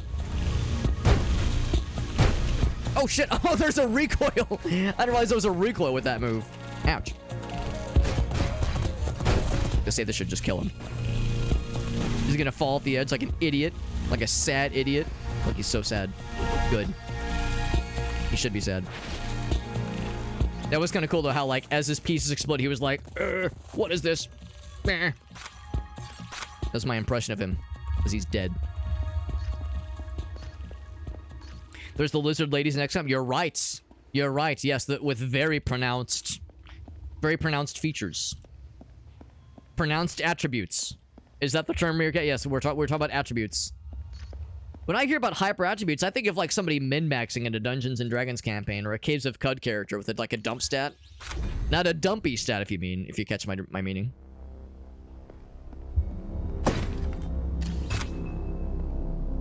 Found a the robot assembly zone.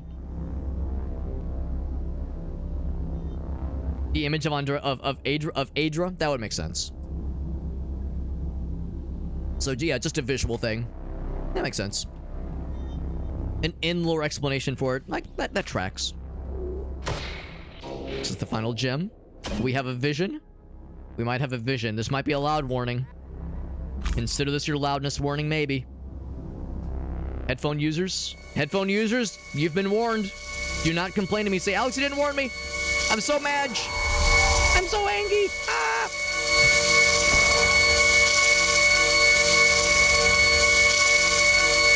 Here comes the loud.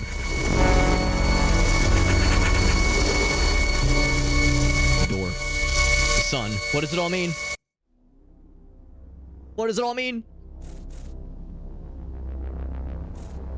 There are very light variations. Very light variations whenever we have those visions, but it's usually about the same. Usually. We're back. We're back. If you're hearing my voice, you can turn your volume back down to normal levels. I can hear my bowels vibrating in anticipation from that one. It does get loud. I've mentioned this before, how one of the first streamers I really watch on a regular basis was Raisefire. Who, he's still around, he still makes content, but he doesn't do as much speedrun stuff. Back in the day, though, he was a Mario Sunshine speedrunner, and sometimes a Mario 64 speedrunner. But Mario Sunshine was his big one. And of course, he had a number of recurring gags and goofs and jokes with the speedruns he would do. More so with Sunshine, but he would have some with Mario 64, and one of the really funny gags that I enjoyed in Mario 64 was the piano. The piano in what's it called? Big Boo's Haunt? Boo's Haunted, the spooky ghost level, whatever that level is called. And yeah, the piano. We all remember the piano from Mario 64 that fucking gave us a goddamn heart attack the first time we played the game. The first time you play it is a good jump scare in a game that is not known for jump scares, obviously, but after that it's fine. But yeah, the recurring gag is that he would always be like, all right, guys, we're coming up on the spooky piano. Don't tell me I didn't warn you about the spooky piano. And the chat would be like, all right, guys, we all understand. Spooky piano incoming, but we're not going to be mean. We're not going to be like weird or loud about it. We're fine. And then the spooky piano part would happen. And the chat would invariably be like, Raze, you didn't warn us. You didn't warn us about the spooky piano. It's like, I'm sorry, I tried to warn you. So like he would be like, all right, guys, this is a 2-minute warning, spooky piano in 2 minutes. It's like, all right, everyone's fine. We got this. We got it under control. And no matter how much warning he gave, the chat would be like, Raze, you didn't warn us. Ah! So same energy there. It's like I can give all the warning in the world. But it's still alarming. I'm still alarmed. Do my eyes or maybe other organs on or inside or outside of my body deceive me? Is this like mirrored from where we came from earlier? Oh no, I think it's not mirrored. It's just that I was not able to go through this area earlier. That's what it is. So we couldn't go through there earlier, but obviously now we can. Do I have enough gems then to go this way? Does this need the... Wait, hold on. That's back to the entrance. Because there was one door that required all 8 gems. We definitely don't have that one, but... I'm gonna go with this away. Shit, I was gonna say, yeah, it's not a door. In the traditional sense of a door, it is these little wall thingies. And, of course... Oh, there is still something over yonder. Oh, so maybe there was something I missed. Back that way. Let's go down there again. It's entirely possible I missed something. Yeah, let's do that now, actually. You know about that one bonus door from the left-hand side.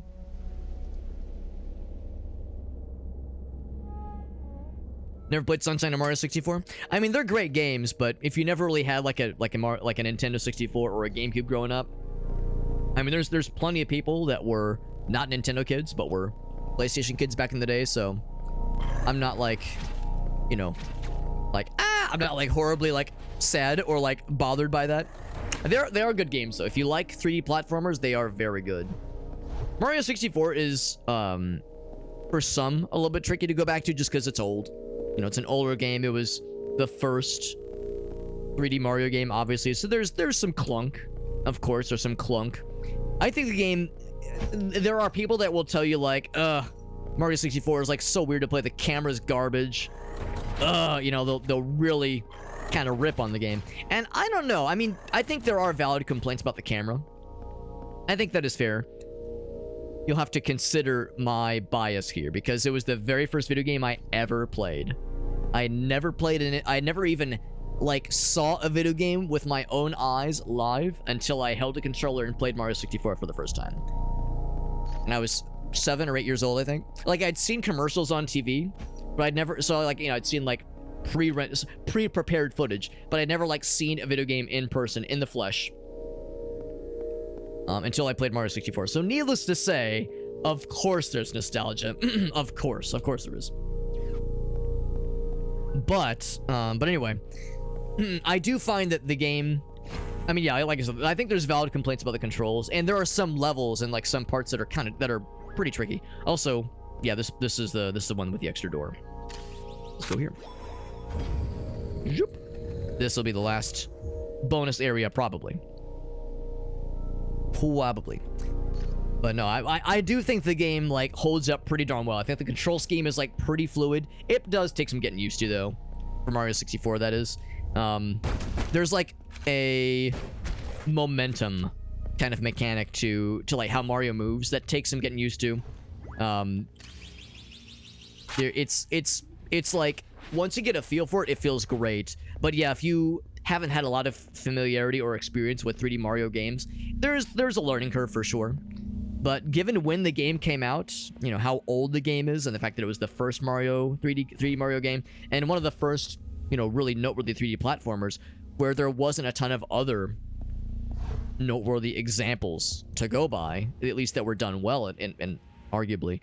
No, I think Mario 64 is a technical marvel. I think it's amazing. So I don't think it's perfect, but it's a little bit odd to me when there are people that are like, oh, that game's overrated, good lord, without really considering the context, because, you know, it really was, you know, in a lot of ways like the OG when it comes to 3D platformers. It wasn't the first one, obviously, but it was, for me at least, the first example of a 3D platformer done well, because the ones preceding it that I can think of at least had some real issues with control schemes and camera controls.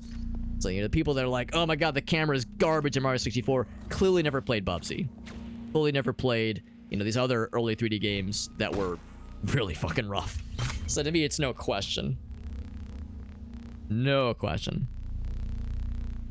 Didn't have a game console. Yeah, first story game. Yeah. So, yeah, in your case, Meerkat, that's the thing too. For some people that are like my age, it's because they didn't have a Nintendo console until sometime later on. You know, they had a PlayStation 2 or PlayStation 1. So like that's one thing. It's another thing where like the number of times somebody has said like, "Oh yeah, my first console was the Wii.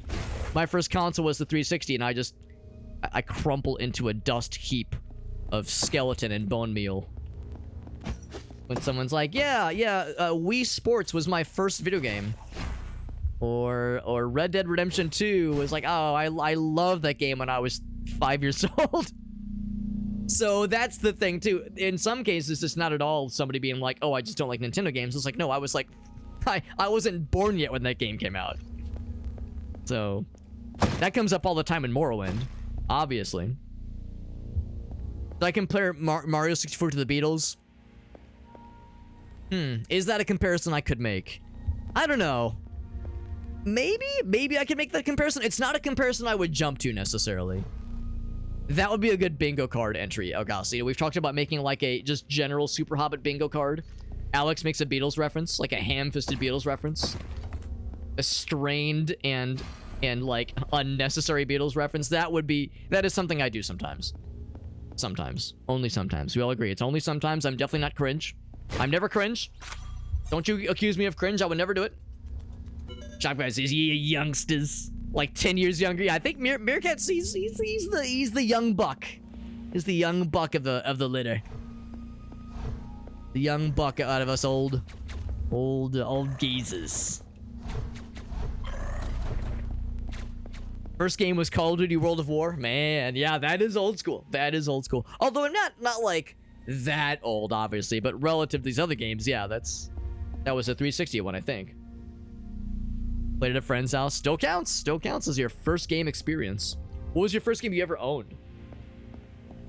That was your very own that you played and got to experience yourself.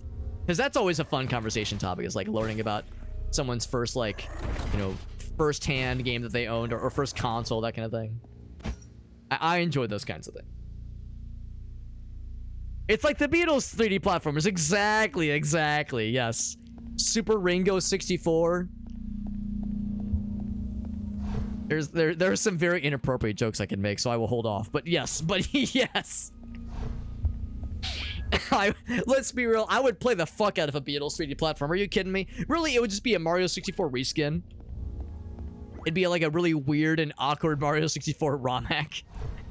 I would be so down. I'd be so down. Look at this little platform. Like, you're telling me there's nothing here? Nothing here on this platform? I'm like, I can reach. Maybe I'm supposed to switch and like shoot something off screen, maybe. Is there something I'm supposed to see down there? Nah, I don't think so. I don't think so. Go back up.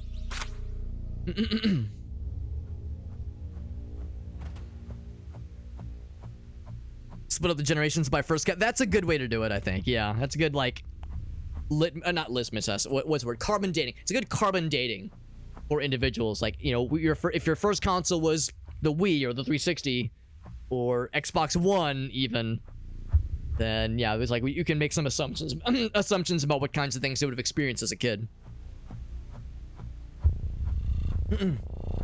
Youngest of 4. Oh, interesting. So it was a while then. It was a while before you had your own console then. Yeah, so she allowed you to play Twilight. I gotcha, yeah. So you might have been a little bit later in life then, relative to others at least. As far as like when you had your own like first-hand gaming experience. That you owned yourself. And there's nothing wrong with that, obviously, because yeah, that's the reality for some people with a lot of siblings. Loverish, our friend on Twitch, she tells a story how she didn't really have video games as a kid, but what she did have was that her brother, her older, I think she has 1 or 2 older brothers that had like Nintendo 64, and obviously she was a girl, so like the thing back in those days, it's less of a thing nowadays, but to an extent still is the stereotype of like, you know, video games are not really for girls, so her parents wouldn't necessarily like go out of the way to buy like video game things for her. So if she was playing a video game, it was because like her older brother left the N64 vacant. And of course, when they were younger, that didn't happen very much because he played games a lot when he was younger. But she was saying how when he started to go through puberty and started to pay less attention to video games and more attention to girls, the N64 was open more frequently. So then she like started to have her first experience of playing like Ocarina of Time, that kind of thing. And that's the reality for a lot of people. Yeah, that's just kind of how that goes. Where if you have older siblings or just a lot of siblings, so it's expensive. So, like a lot of us, you know, we have interest in things from an early age, but being able to actually play the things, that's a whole another story. Where's this thing go? Let's find out. Let's find out. First one you had was in high school. That was Dead Island. Ooh, Dead Island. I know you've talked to Meerkat about having some nostalgia for Dead Island. That's actually really cool. I like that. That's very sweet. That like the explanation for why that game is so special to you is the nostalgia for it. That's really nice. We got Jet. What's up, Jet? Good to see you, buddy. It's a Monster Hunter, man. What are you thinking of the new Monster Hunter, by the way, bud? I looked through my Steam list or my my Steam friends list earlier, and I counted about. I was like 1, 2, 3, 4, 5. There was like 6 or 7 people 2 hours ago on my friends list that were playing Monster Hunter. Of course, it's a Friday night. We're in the evening hours, so people are gaming tonight for sure. Hope you're enjoying it. I did see that there was some technical issues, some crashes, some of that kind of thing, but I've heard a lot of good things about the game in general, so I'm hoping you're having a good time with it. Easy bake oven, man. Those were great back in the day, man. Yeah. They're not for girls, or those were for girls, rather, right? Yeah. No, those things were great back in the day, Shock Value. I'm with you. I'm with you. I would have loved one of those things as a kid. I wouldn't have, like, done anything good with them. I would have, like, created some horrible abominations, but I would have had fun. Would have had fun. That's what matters. Let's go that left path first. They probably all lead to the same area anyway. Kept an easy bake oven in the barracks. That's awesome. It's a light bulb in a box, which is what it is. Exactly. They made brownies all the time. That's fucking brilliant. That man is resourceful. That's incredible. Can you imagine, like, all of his homies giving him shit for having an easy bake oven in his barracks, and then they see the delicious snacks he has on hand at all times. They go, you know, goddamn it, this man ain't just whistling Dixie. This man's a goddamn genius. I was foolish to give him bullshit because now I'm jelly. Yeah, couple crashes. Looks great. It does. From what I've seen, it does look fantastic. The game does look really fun. I'm glad you're having a good time with it, Jet. That's super cool. And you've played a lot of the other why did I say Animal Crossing? Monster Hunter. Well, I mean, really, when you think about it, there's a lot in common with Monster Hunter and Animal Crossing. They're basically the same game, if you really boil them down to the most basic elements. When you really think about it, Animal Crossing, Monster Hunter, it all gets to the same general design principles. But I know you've played a decent number of them in the past. Because I think you'd played a decent bit of, what was the one earlier that, prior to this one? Was it Monster Hunter Worlds? Or World, rather? Can't quite reach that one. Oh, well, no, I cannot. I'm worried this guy's gonna, like, hop out and try to slap my ass. Sensually slap my ass. Thank you very much. Health pack, but we're good. Alright, I will indeed go around. The door probably is open, but I want to see what's over there. I want to see.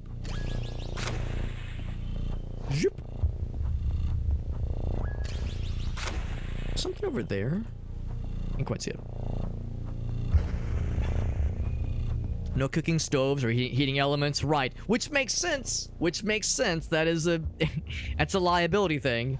But just a highly charged light bulb is, you know, technically it's okay. Technically it doesn't break the rules. I love the resourcefulness.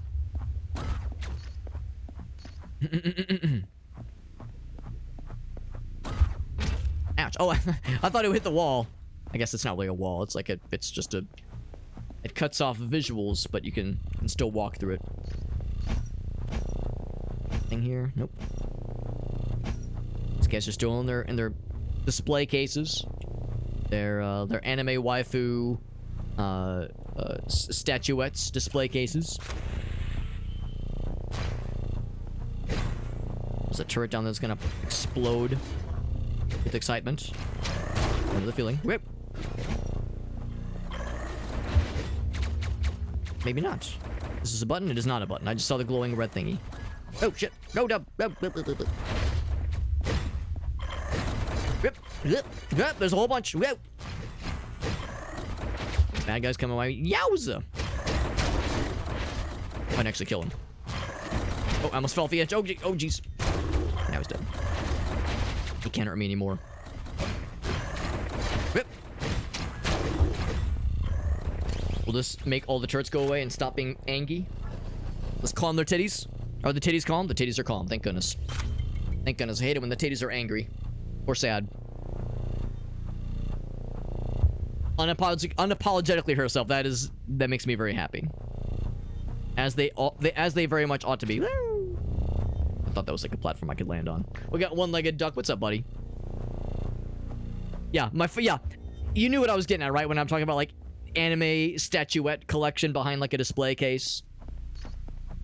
That's ultimately kind of what I was getting at. The idea of this little area down here with all the bad guys, all the samples contained in their back-to canisters. The equivalent of, here's my anime waifu statue collection. This is not me being disparaging. I'm not trying to say like, oh, her anime lovers are weird. I'm an enjoyer of anime too. Listen, if I'm gonna cast that kind of stone, I gotta be very careful about the glass house in which I reside. So I know better. Maybe I know better. Let's open up anything new, by the way. As we lowered those little extra platforms, did this make have anything over here? Go and grab that thing. And maybe lowering those walls would do something else. Like something else would pop open. Now, what I will say about these containers here that have test subjects or samples encased in some kind of liquid, I will say this, at least it's in a very scientific looking purpley pinky liquid and not a My Little Pony figurine in a mysterious yellow liquid. At least it's not that, because it could always be worse. Russian homunculus YouTube videos. I've never seen those. They sound very weird and very bizarre. Big old Funko Pop collection. I know of Funko Pop collectors. I don't know any personally, but I know they're out there. And I haven't set foot in a GameStop in a long fucking time, but I've been led to believe that they are less video game oriented and a lot more Funko Pop and maybe like gaming merchandise and like t-shirts oriented. Which is, I mean, I mean, yes, it's maybe not what I'm into, obviously. Maybe it's a bit much to say it's disappointing, but it's like, you know, the times they are changing. And now that thing opens up. Now it opens up. Alright, so here's these fellers. Ouch. I didn't think it was going to change direction that quickly. Like, explode these things? Yes. Yes, I should. Just thinking they would do something cool. Health. I cannot set myself on fire, thankfully. The whole ass room, yep. Whole ass room full of them. Like, yeah, again, like, I will sometimes, you know, we'll see our friends, our friend Aaron, Game and Browse, Aaron, he'll pop in from time to time, and him and his wife, Helen, they have a really cool house with lots of really cool video game stuff that they've collected over the years. They're not really much for Funko Pops, necessarily, but they have, like, a really impressive collection of retro consoles and retro games, some really cool, hard-to-find games, some posters that have been, like, signed by this voice actor that played this character, like, here's a composer for a game soundtrack that they love. They're really cool about having, like, really fun collections, like video game collection things. It's really fun to see, and it's all very well displayed in their house. It's really spectacular. So, you know, on the one hand, it's easy to be like, oh, her Funko Pop, but it's like, it's on the same, by the same token, it's like, you know, one person's collection is cringe and another one's collection is based. I don't know. I don't really get into that. To me, it's like, as long as the passion and enjoyment is there, it's all good. You know, it's when it comes to people being passionate and nerdy about their thing they're into, the positivity is all that matters. If it's not my thing, it's not my thing, but I'm not gonna, like, I'm not gonna be over here and be like, Funko Pop, gross. It's like, if they're into it, it's fine. There's an early-ass YouTube video, the homunculus one. It was a cryptid video back in the day. I wonder if it's still up. Or maybe I have seen it, I just didn't realize it. Or I just forgotten it. Purged from my memory banks. It's more than one video. Interesting. A whole series. Are these guys gonna pop out of their My Little Pony piss containers? One can only hope. And okay, that's not like a bridge. That's just a pillar holding these things up. Is this the eyes? No, it's these dudes. Like, oh, we got an autosave. We get this ominous placement here. Is it a sign of what's yet to come? Maybe it is. We get squished by a book. Interesting. Interesting.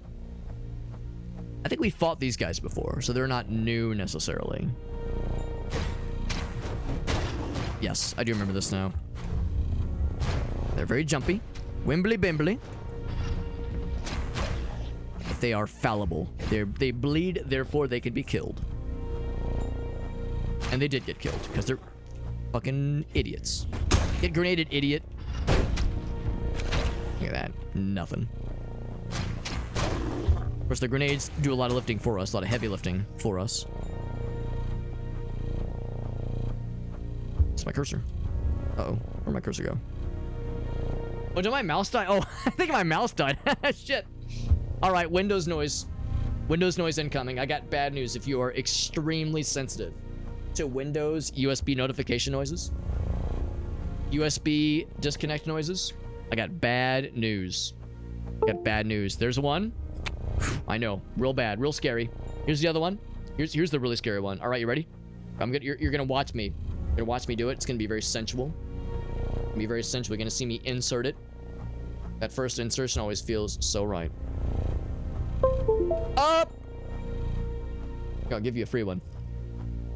Here we go. Now I rarely do this. Now I have to, like, you know, play the game with my mouse plugged in, which is a little bit awkward, but it's fine. It's fine. Oh, here we go. Oh, Meerkat's got the video. Perfect time for a brief intermission. Let me meet the game. Scroll down. All right, here we go. See the goods. Meerkat's got us the goods. Like a re-upload. Yeah, I'm not. I would not expect the original to still be around necessarily. We'll watch the first. I'm assuming like the first 5 minutes is acceptable. It's a 7-minute video. So if the first 5 minutes gets us the goods, unless there's a timestamp you would recommend I start with. An egg. Ah, gotcha. So it's like more and more over time. At least it kind of gives like a summary of the alleged progress of the experiment. Interesting. How to make a homunculus, #1. And it's very real, right? Very real, not a hoax. Very real science for realsies, not fake. I did meet the game correctly, right? Yes, I did. But yeah, just to make sure that the 0 timestamp is acceptable. Like there's more where that came from. We'll just start from the beginning. Здравствуйте. Сегодня мы Final video. Oh, interesting. поставим с вами эксперимент по созданию гомункула. Captions. Гомункул — это искусственное живое существо.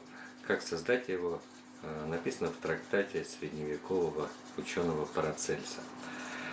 Итак, для этого нам понадобится какая-то емкость. Я взял пластиковую баночку. Вы можете взять стеклянную, любую другую, лишь бы она достаточно плотно закрывалась.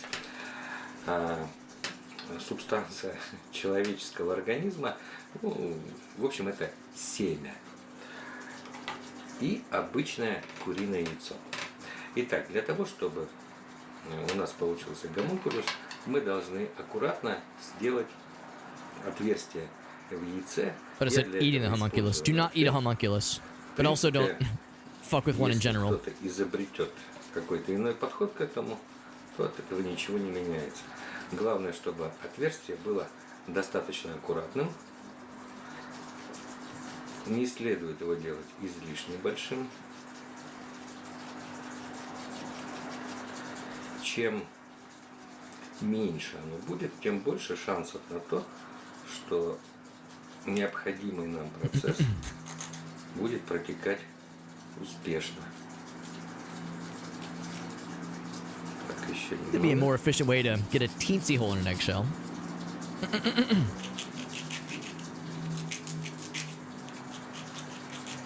Starting to kind of get it. Теперь в образовавшееся отверстие, созданное нами, мы... Так, секунду, не очень удобно.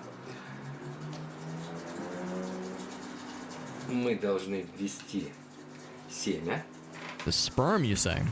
Стараться Am I allowed to ask игла особо сильно where he sourced this part of the experiment, this sample? По возможности меньше повредить It's obviously a желток. chicken egg. Но сама инъекция все Presumed an unfertilized egg yolk. Желток. Так. У нас немного яйцо потекло. Ну, это неизбежно. Теперь, впоследствии мы его поместим в эту баночку. The amount that's oozing out does not give confidence either. I'm starting to question the scientific viability of this experiment. Заклеить отверстие. Это не обязательно должно быть прям герметично. В какой-то степени.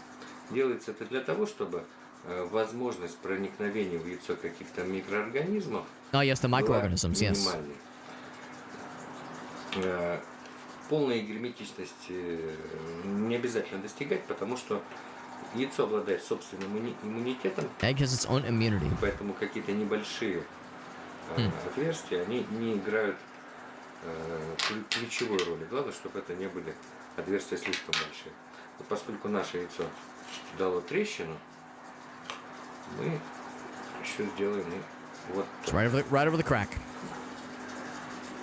Вот я думаю, этого будет достаточно, то есть все более-менее закрыто.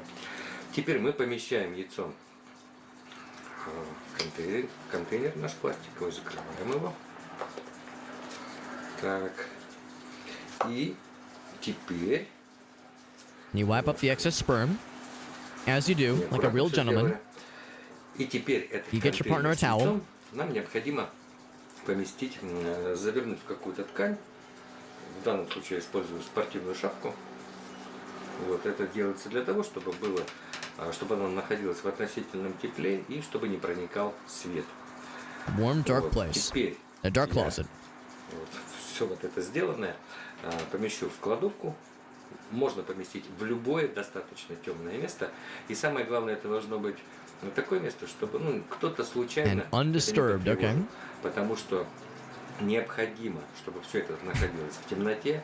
Don't Нельзя even look at it, okay? двигать, тем более I вскрывать. wonder how и many смотреть. people attempted В something like this течение back in the day. 10 дней все 10 это будет days, находиться okay. в темном месте, в абсолютном покое.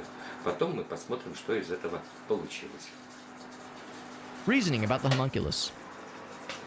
30 Ну что seconds. ж, вот у нас прошло 10 10 days. дней. Alright, so here's the big reveal. Мы извлекли все это из темного места. Так, и вот мы наблюдаем, что Yeah, early YouTube. Oh yeah, no Яйцо, monetization пластик. exactly. Infection, потемнело. he says. Очевидно, все-таки какая-то инфекция попала. Yeah, before YouTube got bought up by Google, presumably. Произошло некоторое гниение. Is it rotted? Да, и, судя Bad по запаху, smell, там умеренный запах, но Gross. неприятный. Вот вы можете видеть этот процесс. В принципе, Парацельс писал о том, что некоторое гниение уместно. I'm gonna skip ahead a little bit just because it's like, man, this is, интенсивным. Сейчас мы you know, посмотрим. it's a что time из этого capsule всего from a у different нас era. See the result. Так. Опа. Ugh, gross. Ага. Так. Mm-hmm. Так. So allegedly, Где он у нас? it says there's something. Есть. Судя по всему, он себя Bad чувствует не condition, he очень says. хорошо, Oh god. но все-таки жив, потому что вот Says it's alive, it's moving. шевеление присутствует. Ну что можно сказать? There it Сам is. принцип самозарождения Alchemy is real, жизни confirmed. наглядно виден. The little Но fella это has been существо, birthed. конечно же, не может обладать какой-то высокоразвитой формой интеллекта. Yep. There it В is. лучшем случае. Like an amoeba, jellyfish, yeah. Anything else? There it is. There's 21 videos. Oh boy. Jesus. I mean, it's like, again, it's quaint by today's standards, but like one-legged Doug said, you know, considering this was probably like 15, probably even more than that, probably like 17, 18 years old. I think YouTube got bought by Google in like 2009, 2010 maybe. So yeah, this was if this was pre all that, it's pre all that, then yeah, it's an older video for sure. So yeah, it's a sign of the times. That's fun. Oh, actually, hold on. I've got to check the comments. Check the comments, see if there's anything fun. So it's a re-upload. Well, actually, 23 million. Well, yeah, 2015. Yeah, it's got to be a re-upload. And don't forget to PayPal me. Yep, artificial person, medieval alchemists. You can do it at home. Yep. Whoops, created a philosopher's stone again. It's got his father's nose. There you go. There you go. That's what they're hiding in Area 51. You thought it was them alien titties. Sure enough, it's little fellas.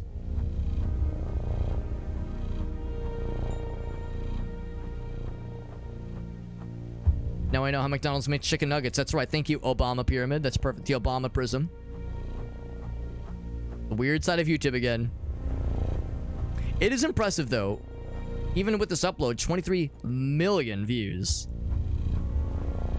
That's wild. That's really wild. So that's impressive. So yeah, just under 10 years old. 9.5 years old. Cutting edge back in the day, man. Cutting edge, yeah. No, I appreciate that. I appreciate that, you know, again, as like a relic of old YouTube. I've heard of stuff like that. Stuff on YouTube that was like very clearly meant to be like, whoa, like kind of maybe not like TOS breaking, but shocking in what it purported to show. I never sought that kind of thing out, and I never had anybody show it to me, but like I remember hearing about those kinds of things. You'll never guess what this person was able to make, was able to create, and of course it was a hoax, but still, like, that kind of stuff proliferating in early YouTube is kind of like a underground, kind of well-kept secret. Or my phone ding just now. Let me check that real quick. My phone ding-a-lings. My phone's ding-a-linging at me. Yeah, we're good. Cool. Back into the games, my friends. Thank you for the redemption, though, Meerkat. Good old times, man. Good old times. Yeah, holy shit content, that's right. And like one-legged duck, yeah, like at the end, it takes a turn, I suppose. Is it maybe not stream safe? Because yeah, if you're thinking it might be kind of questionable, then we'd probably want to play it safe. And I do appreciate watching the little YouTube history lesson.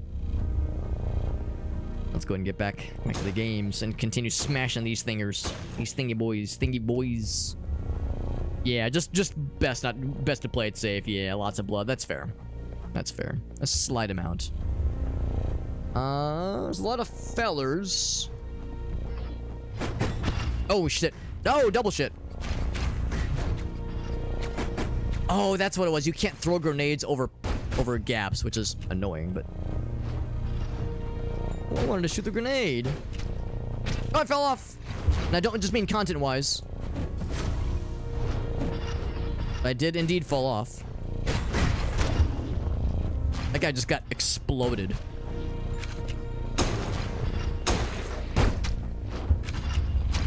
He just blasted one of his own bros. Ouch. Got that. Got that as well. I've got so many upgrade nuggets. When we go back to town, I'm gonna make it rain on those upgrade stations. I'm gonna blast the fuck off. It's gonna be so cool. People are gonna think I'm so cool. It's like a water balloon. Oh god. Slight amount. Yeah, best to play it safe, like it said. I trust your judgment, Meerkat. But if I'm ever curious, I could peruse it online. Ooh, what's this, by the way? Scary looking door. Yeah, I'll get that one last health pack. I would only gain one health nugget, but... Or one, not even a health nugget, a health giblet. A health nibble. Just small little nibble, small little bite.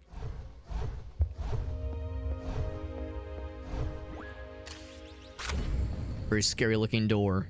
With scary... scary indications. Got a bow and arrow. He just blasted his own bro. Oh, wow, he shoots fast. Shoots real fast. Wonder if the strat is to get up close. Oh, he's making it rain? Ouch. Landmines are not going off on the run. I think they just kind of go off eventually. Also wonder if they can hurt him. Oh, he moved. What if you just don't move? What if you just let me hit you? It's really cool, bro. All the cool kids are doing it. It's a lot of landmines. This place is filling up with landmines, bro. It's getting a little busy. Ouch. Oof. They do a lot of damage. Can't say I'm surprised. Oh. Dude, I just got like stun locked. I just got fucking booty blasted. Now he's dead. We did get him first try, which is nice, but that was a lot of explosions. Just got fucking slapped around by those things. There's grenades going off. Or not grenades, the landmines going off. They ripped me up. But I ripped him up. Because he's RIP. Yeah, good job, Alex. Good job. You really took him down on that one. Good job. So that was like in the vision we had of the kind of elevated enemies. Now, I wouldn't really call them like full-on bosses, but of many bosses, I guess. He was like the one in front, so I guess he was the leader of that bunch. He's the leader of the bunch. You know him well. He's finally back to plant some landmines. His landmine gun can fire in spurts. And he did shoot me, and it did hurt. He was correct. Oh shit! I turned away. I turned away. There was like a vision, some staticky stuff. Cheap hazmat suit. Oh, that's fun. Oh god. Well, that's the thing. In the video, he was like, "Yes, the sperm sample," and I'm over here like, "Excuse me? Excuse the shit out of my goddamn French." Oh, speaking of injecting questionable things into questionable samples. What could this be? What fresh fuckery could this be?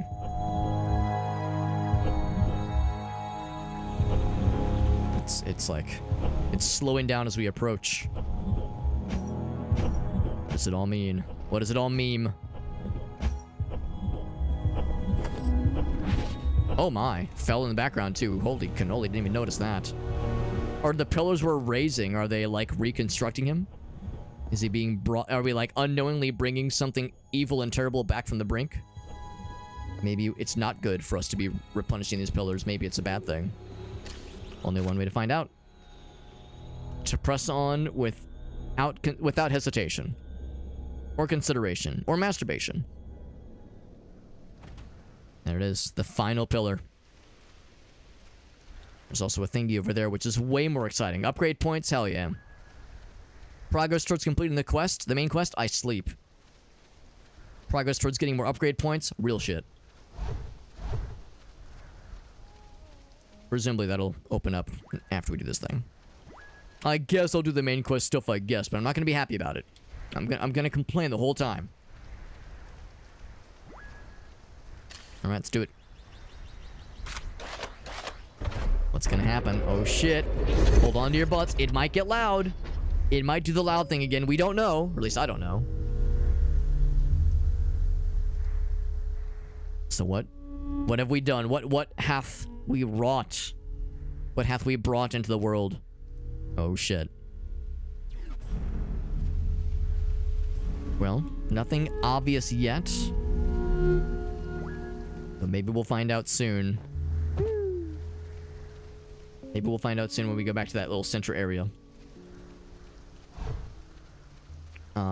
But I was saying earlier how I was curious about stuff over yonder. Couldn't quite like see a path that led to it though. Of course, back in like little hub area around here. Whoa. Oh, that's like the, yeah, it's emanating something. Is it broadcasting? Ooh, what could it be? We could warp back. I think it's probably more fun to walk back that way. It's more contemplative. We get to reflect on what we've done and maybe even express regret for having involved ourselves in this situation. But yeah, all 4 of the robot masters have been felled.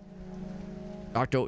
Wyowi's evil robot masters have been slain, and it's all for the better. And here's Doggy. Hi, robot dog.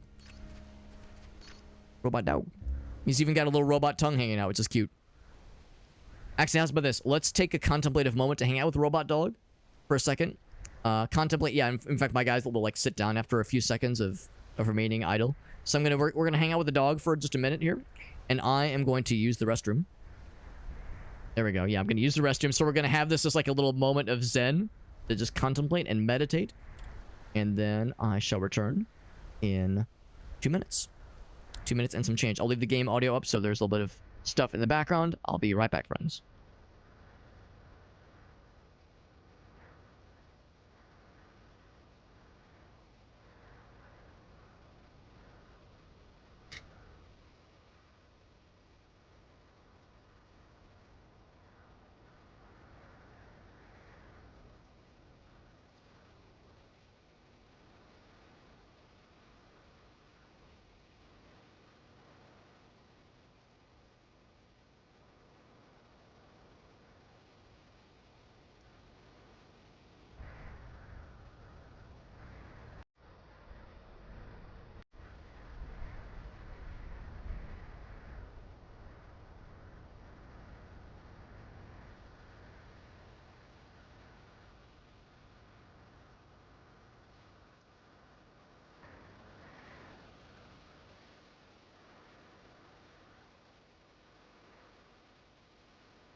All right, here we are. Here we are. I am back. Just as promised. I would never leave you hanging. I would never lie to you, dear viewer, and claim that I was just taking a bathroom break, but secretly taking a more than just a bathroom break. Wouldn't that be terrible to mislead someone like that? That's unforgivable. An unforgivable bathroom sin. Right, friends. Let us return. Now we've had our little moment. We had our little moment of hesitation hanging out with that dog. We got to pet that dog. All right. Enough meditation. It's been nice hanging out with you, dog, but we have an adventure to continue and mysteries to maybe have solved. Maybe. I'm gonna take a quick field trip this way, though. Maybe the little thing you went down, it did. If I wanted to, I could explode my entire genitals like an idiot if I was feeling so inclined, or I'll just hang back here and just... There we go. Grab one of those things, and equally importantly, I'll get an upgrade nugget and a new key. It is another key. We have 6. That's like more than 5. There's still a bunch of keys we do not have, though, so there's still a bunch of secrets we've obviously missed. There's a bunch of secrets. There's a handful of those triangles, those purple gems we haven't found yet. Several of those obelisks we've yet to find, so there's still a lot more out there. Still more out there, and at least a few of those things are in the first area, where we didn't have the keys to be able to open certain areas. We didn't have the right projectiles to activate certain stations, that kind of thing. Now, at some point, I do want to go back to the base, to like the town that is, so I can purchase several upgrades. I can't upgrade the grenades anymore, but I'd like to get more ammo for a few weapons, a few guns, that is. Maybe some boost power-ups or abilities, some dash abilities, that is, dash power-ups, or I guess just extra like forms of it, or extra abilities. So some dash power-ups, and maybe like the charge melee attack would be kind of cool. I have a hard time seeing myself really using the charge like stab move that you get with the dash attack, just because those seem like the kind of thing that would take some... You'd have to, like, very consciously use them. And I could see myself in the heat of the moment, you know, being more focused on... What am I doing? Oh, that's a health pack, okay. I'm not sure if I would have the wherewithal to, like, use, like, the dodge attack or the charge attack in combat. But just having them available might be kind of cool. If I'm just out of other things to spend my points on, sure, or it's fine. I think I've been over there before. That little thing in the wall is just there as a to be alluring, to drive me forward. This guy's not panicking, so I guess it's not like a horrible thing. No one's like, oh god, the world has ended. Nothing fucked up is happening, which is good.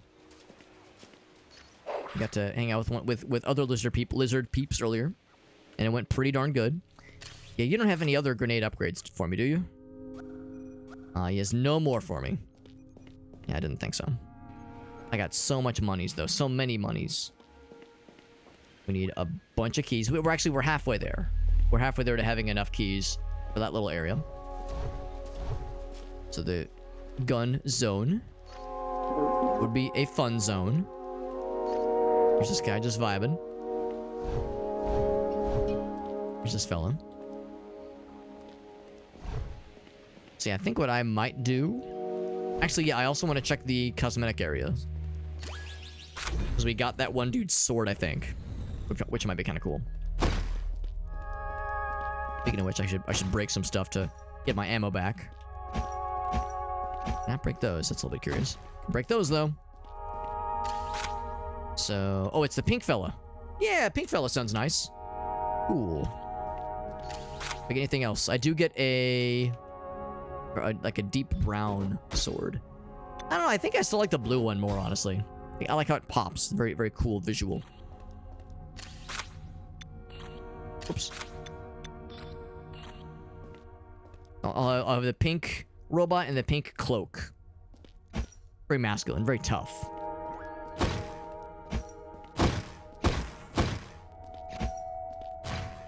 Anything else? This probably has the same message as earlier. Yep. Just get the thingies. That's it. That's it. Of course, the presumed owner of this house, the champion from earlier, we did see he presumably has passed away, so I guess it's our house now, I suppose. We're wearing his visage. So there is that. So sword upgrades, dash upgrades. Yeah, I guess if I would get anything, I would probably get this thing. Yeah, that kind of like dash stab attack. That's pretty cool. But I'm using the dashes to get out of trouble, to get out of dodge, not put myself into trouble. So let's go and buy this thing. I don't know if I'm going to use it all that much, but it's a nice upgrade. I can't actually like use it here. I want to like test it out. Yeah, we can't actually use it here. Like this guy, he's got like the cyberware, the cyber eye, and he's like using little wispies, little cool whirligig powers. That's pretty sweet. And dash, I think, is something kind of similar. Yeah, space and left mouse. So you have left mouse plus space, and then you have space plus left mouse. And it's also pretty expensive. I just can't really see myself using it, so I think what I'll instead do is go for some weapon upgrades. Almost said pistol upgrade, but not just pistol, but just gun in general. We can't get any more health or healing upgrades. We got all those already. So more of... Oh, I can't get that one anymore, but I can do this one. There we go. And shotgun wouldn't be a bad one. I wish I could, like, get another pack. I want to do the shotgun. I never really use the shotgun. It's great, but it's so, like, close quarter only. That's just more shots of it. Well, I guess if I gun to my head, I guess out of all the things, I guess maybe that dodge thing would be kind of cool. And just to confirm, whoop, nothing else here, right? Have a good night, Meerkat. Always happy to hang out with you, buddy. Appreciate you chilling with us, bud. Nothing else up there. When we have these upgrade points, we might as well use them. We'll do this one. Not that it really matters.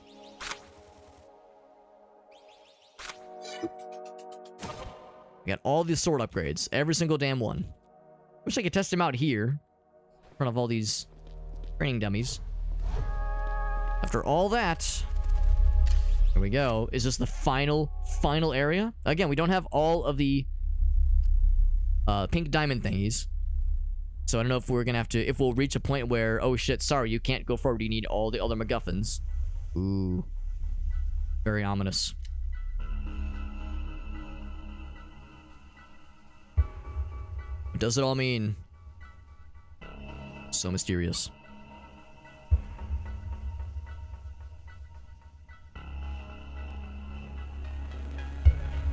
And if I had to guess, if I check my map now... So we have an underground area.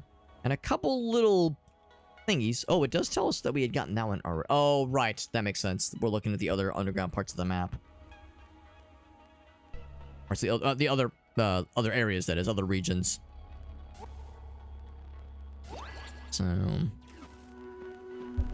Doesn't tell us much right now.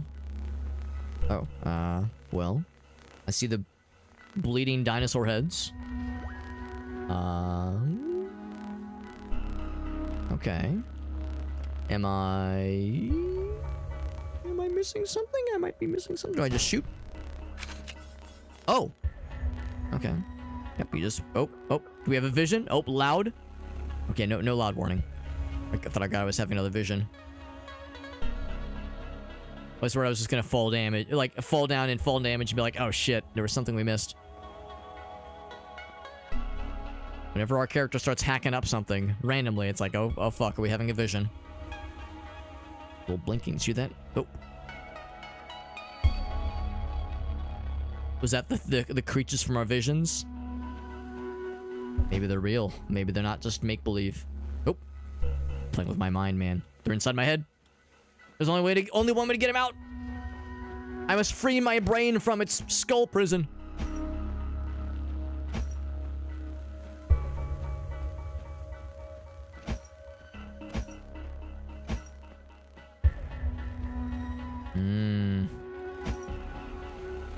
I mean, we've killed everything else we've encountered up until now. All the bad guys that have crossed our paths. I've met a grisly sword and or gun and or grenade inspired end. These creatures, these demons are just the same. Presumably just as vulnerable. Big scary door, by the way. Oh shit. Hold on to your penises. Or someone. Grab someone's penis. Find a penis and hold on to it. That's all I can say. That's all I can advise. The details of the hows and the whys and the whomsts is up to you. It's just a box of apples, a crate of apples.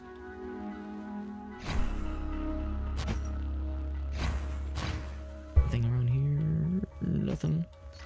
We're keeping it real simple. Oop. I'm stuck on something. There we go. Keeping it real simple and maybe real scary. Alright, we got scary boss door, probably. We have full health. We have full healing devices. Alright. What awaits? It's dark.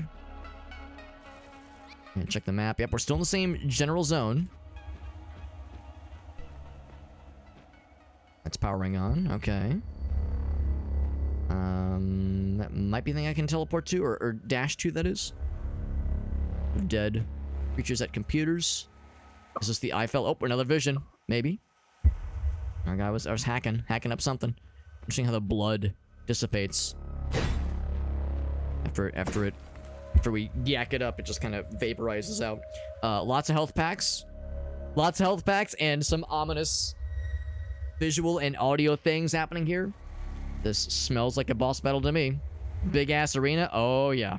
Oh yeah. Ooh, that's the when you pause the game. Okay, maybe not when you pause the game, but in the main menu. That's what we see in the main menu.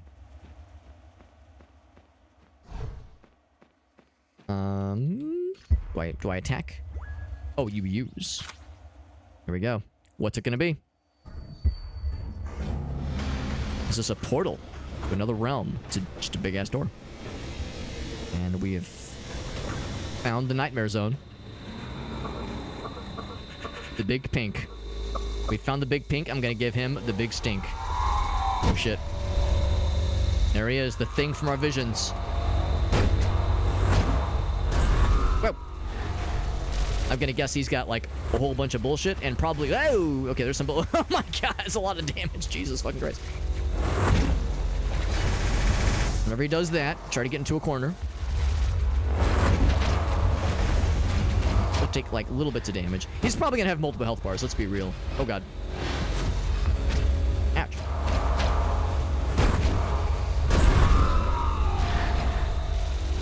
Oh, that probably does like. Oh, dark, scary. I don't know what that is. I'm scared. Oh, Jesus. A lot of like very flashy attacks, but thankfully they're pretty well telegraphed. Oh, he's gotten into phase 2. Ouch. I'm dead. I got murdered. So some of those attacks, of course, do 2 damage. He's not impossible so far. Some of the attacks are very well telegraphed, so if you generally can recognize what he's about to do, you can react accordingly.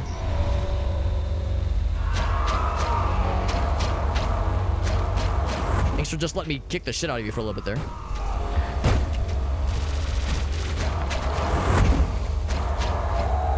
So right into dark mode. Oh, you can attack. I will attack. I don't know what that does. Oh, it probably. Oh, I see. That's what causes those like multi-handle explosions. Okay, he does 2 of them. 2 dashes. Probably gonna do a second. He went dark again. So you don't have to break these, but it's probably a good idea.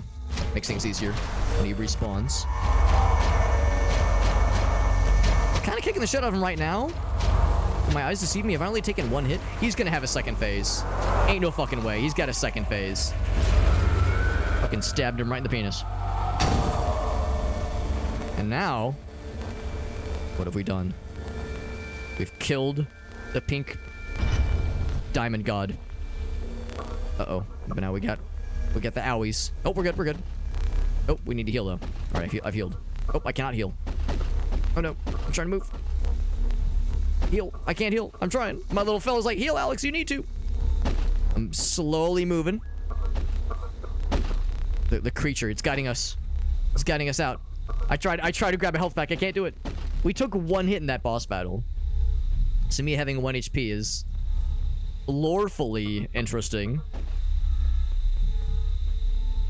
The dog is guiding us out. This creature, the Sphinx. Or Jackal, whatever it is. We're bleeding a lot. We're bleeding a lot. Because our guy's been like... there's been indications that our guy's been wounded a whole lot anyway.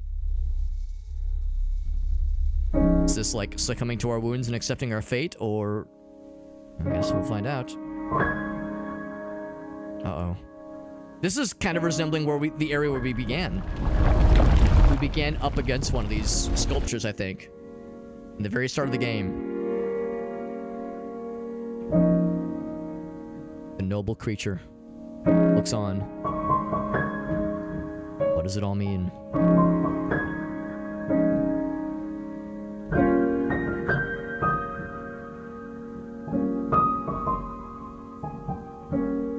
We fractured this realm, for better or for worse. It's fizzling out. There it goes. Bye, Demon Realm. Bye-bye. Nice knowing you.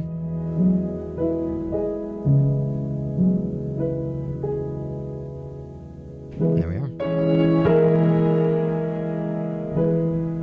Oh, and sure enough, some gaping wounds.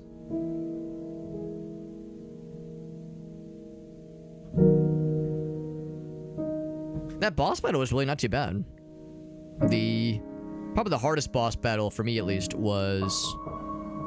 The samurai guy from last time wasn't too bad either. It was the one prior to that. That kept spawning those extra fellas. That guy was kind of tricky. So that is the game. Again, I'm not so sure it was like the final ending. The true ending, so to speak, because there was just a bunch of stuff we never found. There were 2 guns we never found. Assuming that each of those 6 slots represents a gun. There's the one behind that display case where it's implied, at least, that that case opens up if you find all of the obelisks. Those like obelisks, those panels that have information. Because if you go back to the intro sequence, the intro area, there's that one room, that kind of like display room that has a bunch of the panels. There's like 10 of them. And I found maybe half of them. But the pink diamonds, that's the big one. I think those have some pretty significant mysteries about them. There's a number of doors we saw that required extra keys as well. So what I might do for the rest of the evening, I'm not going to end the stream necessarily. I'll probably go for another hour. We'll spend another hour. Oh, Nintendo from Europe, or Nintendo of Europe. I think this game would have launched probably on the Wii U as well as Steam. So yeah, it makes sense they'd have some Nintendo folks. 2016. No, that's not right. That would have been... I think the Switch was... Well, hold on. No, I think 2016 was still the Wii U. But I'm sure this also got ported to the Switch. But anyway, no, I'm going to spend another hour or so trying to find some of those other bonus areas. Especially in that very first zone, because I can think of at least a few unlockable doors, a few potential things we could get into in that first zone, if I can find them at least. So I feel like we were pretty thorough for most of the later areas, especially once we got that really cool laser rifle that I like so much. That helped open up a bunch of areas. Like how it says, like, this person, like Juju Adams, did the 60 FPS conversion. I like how it gave specific credits to what they contributed. It's kind of nice. PC update. It's kind of nice. This is a good game, by the way. This is a good game. Even if that is the extent of the story and collecting the other gems, I presume probably does reveal more. But if that is as much as we'll see of the game, yeah, because, I mean, I guess what I could always do is maybe find the other gems off stream or look up where they are off stream. So it doesn't have to be the end necessarily. But it is a cool little game. I really like this. I really, really do like this. And it's a little bit embarrassing that it took me so long to get around to playing this. It's one of those games that I know a lot of people really enjoyed back in the day.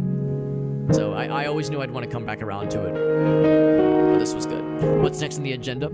So if I stream tomorrow, it'll be more Caves of Cud. And same with Sunday. Sunday will be more Caves of Cud as well. But as far as next week, I would say there's a game called While Waiting. There's a game called While Waiting that released not too long ago. I got a review key for that game, so we'll be playing that a little bit next week. We'll probably also start this game's sequel next week, Hyperlight Breaker. I do know that Hyperlight Breaker is in early access, and that the folks that have already played it will tell you that the game needs a little bit more balance. It needs a little bit more time to cook. It's in early access. It's good, but very, very challenging, like very kind of unforgiving. So my understanding is that the game, like, it's cool, but needs a little bit more time to cook. Also, apparently Kanye West contributed to this game, so special thanks to Kanye West. Let's just assume that's someone else's pseudonym and not the fucking man. It's just unfortunate. Anytime his name comes up, it's like, what anti-Semitic bullshit did he say this time? Good fucking lord! Every time it's like, what fucking nonsense is it now? Good lord, that fucking idiot. Anyway, so we'll be checking out that out later, this coming week for sure. But oh, Phil Fish. All right, at least, I mean, a lot has been said about Phil Fish, but at least he's nowhere near the unhinged levels of Yeezy. Like Random Couch. I'm gonna guess that these are user submitted names. I mean, I don't know, maybe Phil Fish really did have some kind of... Now, the one thing, these are not contributions, this is special thanks. So this is just people that they're giving shout-outs to. Tim Schafer, yeah. I should have been paying attention. There are probably some other names that we could have, like, maybe picked up on earlier. Yeah, there's some names I'm picking up on for sure. Is it buffering a little bit? I don't see anything on my end necessarily, but it wouldn't surprise me. Sometimes it does pop up on Twitch where it has to think, has to chew a little bit. Yeah, as far as tonight though, no, we'll go for another hour, so I'm gonna try to find some extra secret areas. Because there were the keys we never found, there were the obelisks, those obelisks we never found, and of course also the extra gems, the purple gems. This was a Kickstarter game, by the way. This was a Kickstarter game, which is pretty cool. I probably could press the space button to skip. I probably could skip, but I don't know. All these people, you know, were important to the game, important to the developers, so we'll let it play out. Also, if I skip, like, what if there's a cool thing at the end? What if there's a post-credit scene? I can't just skip that, so we'll let it play out. We'll let it play out. It's no Mighty Number 9, where the ending credits is like 40 minutes. I might be exaggerating, but I think Mighty Number 9's credits, because it had just so many, just a staggering number of Kickstarter contributions. It's like a 45-minute credit sequence.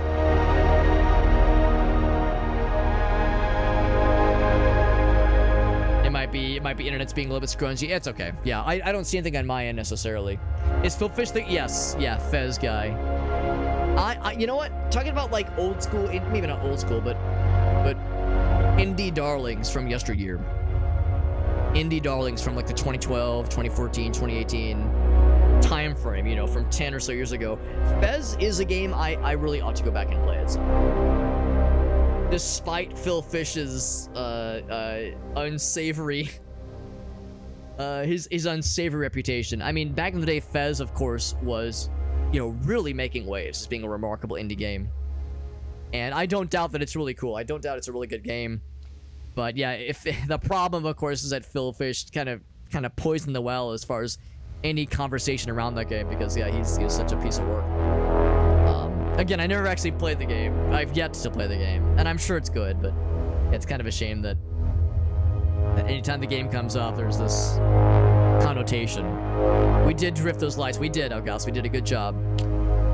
Yeah, I haven't really talked about it since. The thing is, it's probably kind of like, we were talking earlier about Mario 64, how back in the day, it was extraordinary. And nowadays, you compare it to other 3D platformers, and some obvious blemishes appear. I'm sure Fez is no different. Where, yeah, Fez, when it came out in, 2009, 2010, it was probably really, really something. And nowadays, if you go back and play it, you go, that was cool, but is it worth all the hype? So, yeah, it was, pretty cool. Augusta says, there's also Kenshi. There's also Kenshi. It's funny you mentioned Kenshi, Augusto. There was something not too long ago. There was what was it? It was an indie game storefront from way back in the day that's actually still around, and the name of it escapes me. But there was a special on Freedom Fighters. Freedom Fighters was a game on the GameCube and PS2, I think. Kind of a squad-based third-person shooter. Really cool game back in the day. I'm not sure how well it's held up, but I have nostalgia for it. And there was a deal on... It wasn't Green Man Gaming, but it was something kind of similar to Green Man Gaming, where you could get the PC port, the Steam port for Freedom Fighters for $1.50, and I was like, oh hell yeah, sign my ass up. And I went to the website, and apparently I had an account on the website from 15 years ago. So I was like, well, damn, let me do a password reset. Let me get back into my old account. And the last purchase I made on that account was in 2011, 2012. And it was an indie game bundle. And one of the games in the indie game bundle was a non-Steam, early pre-alpha build of Kenshi. Kenshi was available not on Steam, obviously, but some kind of download-only pre-alpha build. And I was like, wait a second, not that Kenshi. No way, it's the same one. And I did some digging. Sure enough, it really was that same Kenshi. Fucking wild. Truly, truly wild. Oh, by the way, or I was curious. I just pressed the button. It'll go a little faster. We're still in the A's. This is gonna be a minute. All right, now we're getting the beat. All right, now we're good. I just realized, oh damn, we might be here for a minute. So I will go a little faster. Shout out to that guy whose name was just Bill, by the way. Shout out to Bill. There's a guy named Bob. I like when it's just a first name. Anyway. So, yeah, I did some digging. It was that same game. And yeah, in 2011, 2012, it was being available in some really early kind of indie game bundles that, again, some of them had Steam keys, some of them did not. And for the Kenshi pre-alpha footage or pre-alpha build, apparently it was very, very bare bones. And I perused some old YouTube videos. There were people saying man, this game is cool. I like what they're going for. It needs a lot of time to cook, but I'll be keeping my eyes on it. I thought that was kind of cool. Escaping slavery, only to be organ harvested and then crawl across the desert with no limbs. I think Elgaso was exactly right. I think that is exactly the kind of scrunge and jank and weird that I definitely do respond to. Get those robot limbs and you're good. Just don't get eaten. Listen, let's not put the cart before the horse. We'll see. Just don't fuck with the cannibals, all right? It's that simple. Ooh, that'd be a good Caves of Cud. That'd be a good Caves of Cud bingo panel. Hold up. Marking that down right now. It's a good Caves of Cud bingo panel. Kill and eat 3 cannibals. That's a quality Caves of Cud bingo panel, if I ever did say so. Let me go to my notes. I got my notes app. Look at that, multi-streaming. Not multi-streaming. Well, I am multi-streaming, but multitasking.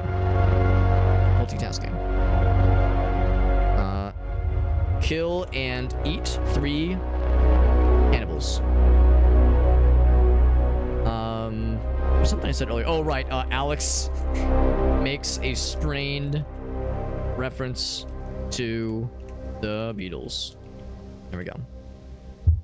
Making notes for things in the future. Oh, we got back to the games. It's nice. I could alt tab. And the game keeps going. The game audio keeps playing. I could be tabbed out to my 69 tabs of cock porn. You would have no idea. There'd be no indication. Other than my right arm suddenly being, doing other things. But otherwise, there'd be no indication.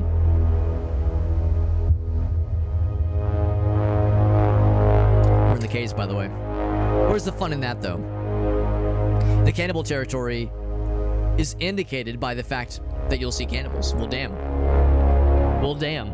Turns out, cannibals being present means, shit, I might be in cannibal land. Well, goddamn. Where's the fun in that? Now, we all probably agree there probably is not a post-credit sequence. Probably. But what if there is? What if there's like a... I mean, what I probably could do is I could like hold the skip button and it would just skip these names and then it would show the post-credit scene, but I don't know that. And we've already come so far. It's the sunken cost fallacy. Let's just get to the end here. Go for crosscode. Yeah, Jet, I think you're right. Crosscode would be a good one for sure. That is absolutely on my backlog list. Partly because of your recommendation to it. See, I mean, I've heard good things, but seeing Jet play is like, oh yeah, this looks like my kind of shit for sure. Would there be a post-credit sequence? I mean, there could be. There could be. It's the maybe. This is a Marvel movie. Yes, this is in the Marvel Cinematic Universe. At the end of this movie, there'll be like a vision of the protagonist's sword being stuck in the ground with like a little flag or like a little ribbon blowing in the wind, placed into the earth, and then the camera will pan out and you'll see a shape that's kind of fuzzy, but then the camera will focus a little bit and it'll show Captain America's shield, and then the audience fucking pukes from excitement and people are just diarrheaing in the streets, and then you like a gloved hand picks up the shield, and then you hear a voice that says, "Miss me, did ya?" And then cut to black. Fucking rioting in the streets, sirens in the distance, people eating each other. Absolute pandemonium. Society just breaks down from people getting so excited. Anyway, I hope you enjoyed my post-Marvel bit. This is all to say I haven't watched a Marvel movie in like, let's see, when did Guardians of the Galaxy come out? 2013? 2014? So I don't know how on the nose that was. What's up, Skior? Yep. Use the Force, Harry. Quote, Gandalf the Grey. Good to see you, Skior. We're in the W's. Oh, fuck. Oh, God. No one panic. No one panic. I'm kidding. Everyone panic. Oh, God. Oh, it's going to black. Oh, here it is. Oh, I'm so excited. Here we go. Post credits, baby. Here we go. Give me the goods. What do you got for me? What do you got? What if the game were to just close? Oh, after all that. What if we just wait? No post credits. You know what? I'm a man of my word.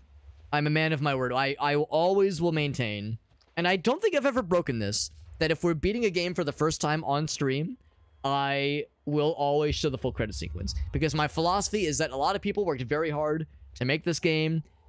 The least I can do is to, show the goods, right? It's the least I can do. Show the goods, show their names. It's not much, I recognize, but I tell myself it's the right thing to do. It's a nice thing. I'm gonna warp out. Oh, I can't, can I? Wait, what if I cannot warp, but I can probably walk manually, and by walk I mean dash. Crash to next time. Yeah, the game just closes. Exactly. Use the Force, Frodo. I would if I could. So we're gonna get the heck out the way we came. And I'm gonna spend the next, maybe hour or so just kind of snooping around looking for other secret things, because there's a bunch of stuff we've not found, a bunch of keys, a bunch of those obelisks, a bunch of those gems, those pink gems. So much we never did find. So, well, again, there's no way I'm gonna find all of them, obviously, but we'll see what we can find, see what we can dig up. What about Frodo's parents? What happened to them? Well, that's where Lord of the Rings movie number 7, the sequel, the Lord of the Rings book 4, the Lordening, the Ring-ening, tells the story. Oh wait, no, it wouldn't be it'd be a sequel to The Hobbit. Well, yeah, in between the book The Hobbit and Fellowship of the Ring, Actually, this is the time when, like, somebody crashes through my wall and goes, actually, Alex, actually, in the Cimmerillion. And then we all fall asleep. This game could become Lost Media, but your VOD could... You know, I do sometimes wonder about that, Jet. I do sometimes wonder in some number of years in the future, maybe not me specifically, not my content specifically, because my content is just so cool and timeless, but, you know, just in general, sometime in the future, maybe it's 2 years from now, maybe it's 2 months from now, maybe it's 2,000 years from now, when, I don't know, maybe YouTube goes away. I mean, probably not anytime soon, obviously, let's be real. But yeah, what if, yeah, like, for something happens, and some parts of the internet stops being available, and shit gets weird. Ouch. And yeah, like certain parts of the internet stop becoming available. Maybe, well, I guess that's a bad example. YouTube going away doesn't really make sense, but like certain websites stop becoming available. Maybe certain video games don't become, I don't know, something happens to Steam. Steam gets bought out, Valve gets bought out by some multi-international corporate conglomerate that starts, like, you know, putting a bunch of ads and a bunch of like crypto AI fuckery on the platform. Developers and publishers start pulling their games. You know, that kind of decentralization happens with PC gaming. And yeah, suddenly this game becomes vaporware. And yeah, the only way to experience the game in some form is like old ass YouTube Let's Plays, YouTube playthroughs, that kind of thing. And yeah, what if like 1,000 years from now, somebody discovers, I don't know, this VOD, because obviously this VOD will expire on Twitch in a couple of weeks, or I guess a couple of months. But most likely, what I'm saying right now is also on YouTube, because I upload everything I stream to my stream archive on YouTube. So yeah, what if there's someone like 1,000 years from now who's dug up a relic from the old net, the before times, and they're seeing our chat messages, they're hearing my voice, they're seeing the game content, they're going, man, this is what things were like back in the good old days, holy shit. And they're thinking, is this what passed for being a handsome dude back in the days? Just, oof, man, oh man. Dude's a fucking weird little gremlin, man, but this is how people looked back in those days. I mean, I don't know. What if there will be somebody who, like, their only semblance of the before times is, yeah, is this video? Like, what if this is the only thing they have to pass for entertainment? Because, like, it's the only relic that is maintained from the old net. You know, Grace and I, we did just watch Black Thunder not too long ago. Or Tropic Thunder, excuse me. Tropic Thunder. For the first time. It was her first time watching the movie. Ever. And it was my first time watching it in a long time. This is a good secret, maybe. Yeah, an upgrade thing, hell yeah. I was hoping for like something fancier, but that's still nice. One more, cool. An upgrade that I do not need. And you remember in Tropic Thunder, there's that whole plot point about the village. The village in like the far reaches of, I don't know, somewhere in Indonesia or Cambodia, or like, you know, in a fairly remote part of the world. Not that Cambodia and Indonesia is that far away, but like somewhere in like a village where, yeah, they don't have like reliable access to the internet, or, you know, a lot of like outside access to like, you know, Amazon, where they can buy, you know, have stuff shipped to them. And as a result, they don't have a lot of movies or like books to read, that kind of thing. So all they have is the one actor's like worst movie, Simple Jack. And it's their favorite movie, and they watch it religiously. And then when the actor kind of stumbles upon their doorstep, and they're like, wait a sec, we recognize you. You're our favorite actor. You're the one guy from that one movie, the only movie we've ever seen, but it's our favorite. Ouch. So he like has to reenact the movie for them every night. Same energy. Same energy, there you go. Super Hobbit, we've watched your final part of your Hyperlight Drifter playthrough countless times. Please, Super Hobbit, we've brought you back from the dead. We've brought you back. It's been thousands of years. You and everyone you've ever loved is all dead, but we've brought you back from the dead so you can replay through this game in perpetuity. Forever and ever. How could I do it? It's a good game. I mean, weird to have to, like, you know, be forced to play the same thing for, you know, all millennia, presumably. Being kept alive, presumably, to play the same video game for years and years and centuries, thousands of years on end. But honestly, you could do a lot worse. I'd rather play this for eternity than Superman 64. So, I'd go for it. I'd go for it. Yeah, book 7 of Lord of the Rings. Butter over too much toast. I do like butter on toast, but I do prefer not to go for too much butter. I like to minimize my butts. It's too many butts can be bad for cholesterol. So moderate your butts. That's what you gotta do. You gotta moderate the butt intake. Whoa. I thought this would lead to something. I see nothing. I'm like looking for a thing I can shoot, maybe. Nothing. From a gaming side to like a marketing, right? That's a valid concern, because I haven't watched it yet, but I know I've seen people talk about. There's a YouTube video that kind of gets into the fact that one of the major factors behind Steam not getting fucking devoured by ads and like AI tech bro grifters and crypto fucking scams and shit like that, because there's a lot of money. There's a lot of money in crypto bullshit, crypto scams, and, you know, Coinbase, like all these big crypto platforms. It's a lot of fucking money, you know, in those. And not everybody has resisted the siren call of that sweet, sweet ad revenue. And one of the main things, at least in Steam's case, that is held fast from that carrot dangling from their faces is Gabe Newell's, you know, kind of philosophy of Steam, the platform. And granted, Steam is an imperfect platform, of course. There's valid criticisms to be made, but good on at least Steam for, you know, not taking the deal with the devil, at least not yet. But eventually, Gabe's gonna retire, obviously. You know, hopefully he'll, you know, pick a good successor or successors to, you know, round things out in his stead. But yeah, eventually, you know, there's gonna be a change of the guard. So what's that gonna bring when that time comes? We'll see. We'll see. Had someone message you about a fandom. Oh, that's cool, Jet. That's awesome. That's awesome, man. Yeah. But the old Let's Plays. I mean, I remember your what was an anime? Was it anime with the, like, the robot animals that was on Toonami back in the day? And they made some games that were about the anime, and Jet made some videos about that game. He was like one of the first people to make a video about this video game that was based on the anime. And because of that, because he was like one of the first ones to the punch, those videos got like 1 million+ views or something. Like those videos popped off.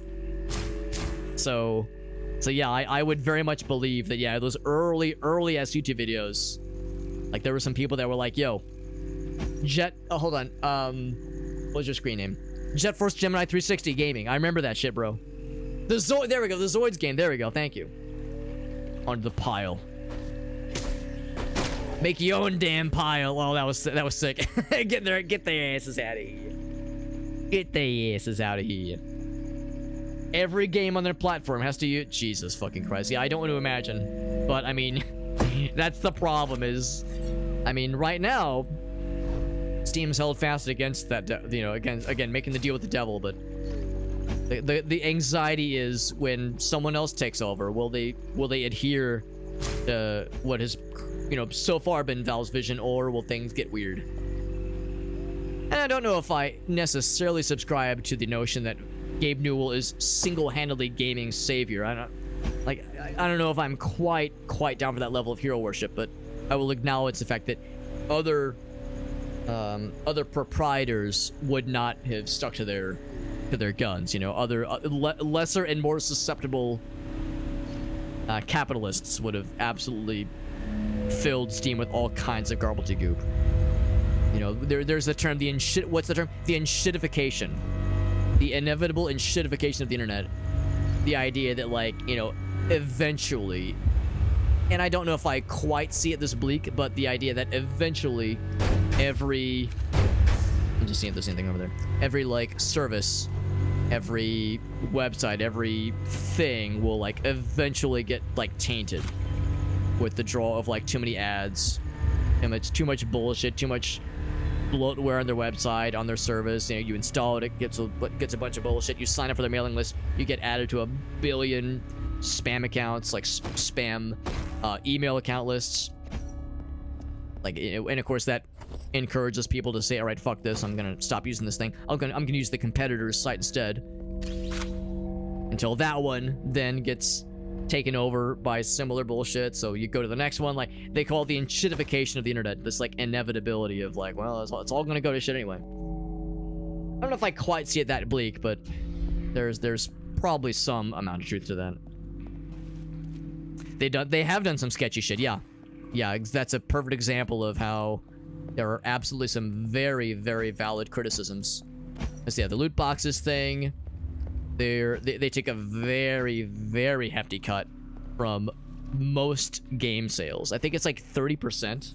It's like if you buy a game on Steam, I could be wrong on this, but I think last I heard, Valve takes 30% of a cut of every game sale on Steam, except for some really, really, really high-profile AAA developers. There's like a sweet deal for I wish indie developers, for some very select number of AAA developers, where maybe they take 10% of the cut, and that's to ensure that, you know, the developer is going to continue releasing the game on Steam, you know, for PC platforms at least. Probably may or may not include like an exclusivity clause, so they are delayed from releasing their game on the Epic Game Store or Good Old Games or, you know, any other storefront. But yeah, 30%. That's fucking rough. That's fucking brutal. So, yeah, there's, again, very valid criticisms against Steam to be levied. I don't know if I quite see them as the paragon of all that is good, necessarily. 30%, yeah. Yeah. And I mean, of course, I mean, Valve's doing great, obviously, yeah. That's the whole thing. They wouldn't cut that deal if not for the fact that it's, you know, it lines their pockets just fine, because it really ensures that people are, that those games will continue to be sold on Steam, and that people will buy them on Steam. So, I mean, yeah, for Valve's case, I don't lose any sleep over them missing out on revenue, on profits, or that sweetheart deal. Keep those AAA publishers around, or developers around.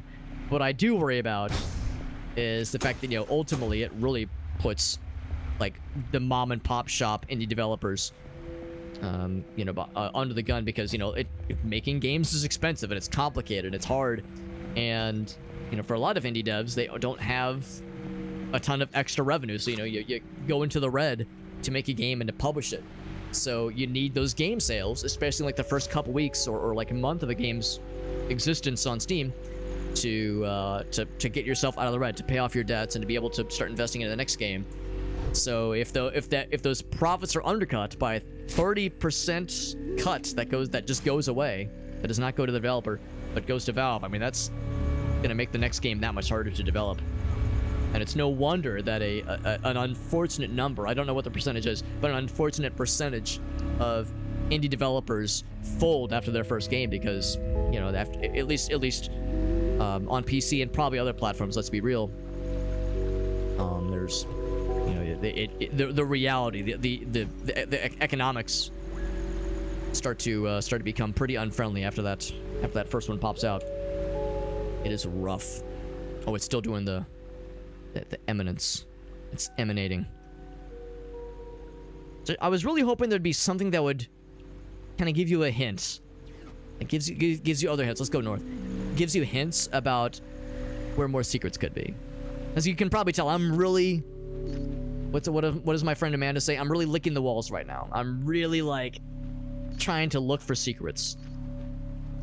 Talk to this person again, but they'll just tell the same story. They can run out of their house and their temple by some evil creatures, the frog fellers, froggers. So I'm really trying to be comprehensive here, but, like, man, it's not knowing even an idea of where the extra pieces could be. We'd be here for hours. So what I'll probably do, if I do return at some point in the future, and do a... Now, wait a second. The door's closed. Shouldn't be closed. I would have opened this, right? Surely I've been there. Surely. Let's just poke. Let's just do a little poke. A little poking. A little poking, a little stroking. Surely I've been here, right? Yes. Yes, I do, I think, recognize this. Yes, yeah, okay, yeah. I was gonna say, like, that door... Usually those doors stay open after you first unlock them. But yeah, if I do an additional stream of this game, it would probably be me either looking up or having already looked up the locations of the secrets, or maybe gotten some of them off stream. So yeah, some of these are gonna be not so easy to find. I feel like when I was playing earlier, when we first played through this, I feel like I did a decent job of maybe not hugging every single wall, not like in Doom and Quake when you're just humping the walls, just running along the side and going, just pressing the use button constantly looking for secrets. I'm maybe not being that obsessive, but I'd like to think I've been fairly comprehensive, maybe to a fault. I know it kind of slows the game down a little bit, the gameplay down. Got one. We are kind of overpowered, though, let's be real. We're a little bit overpowered. We have the grenades, we got the really good weapons. Our melee attack is still the same, but we got the charge thing now, which is cool. And I've never once used it. That was my first time using the charge attack. Surely we've already been down here. Oh, yeah. Yeah. We've been the hell out of down here before.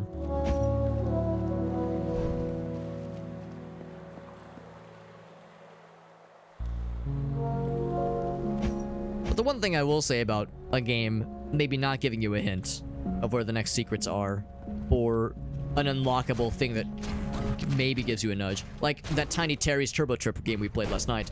There was like an unlockable, very expensive, oh my god, get fucking lit up, get lit, it's lit, fam, do it again, you won't, do it, come on, yes, roast yourself, my pretties, yes. But yeah, in Tiny Terry's Turbo Trip, there's that really expensive upgrade you can buy that kind of like wiggles. It like starts to vibrate when you're close to a turbo junk piece. Something like that in this game, where it doesn't like straight up tell you where they are, but if you're exploring and you're like kind of close to a secret, it's like ooh, little nudge, not just a straight up giveaway, but like just a little wiggle, a little jingle. I think that's nice, but ultimately not necessary, obviously. It's a nice to have, but not required. And of course it does, something like that does, make it easier to find these things. Whereas without something like that, it does raise up the average gameplay time. The average time to beat, so to speak. And that, to some, is a very important metric. I know people that when they're looking for a game to buy, and they're considering whether to buy it, rather, one of the metrics they choose, like a lot of us, is that, well, I shouldn't say a lot of us. I don't really follow this so much, is the Metacritic score. That used to be a thing I paid a little bit more attention to, but in more recent years, not so much.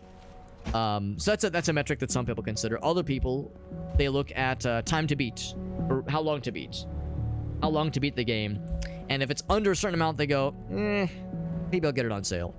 Which is fair, because you want to get, you want to have a reasonable amount of investment, of value for your investment, so to speak.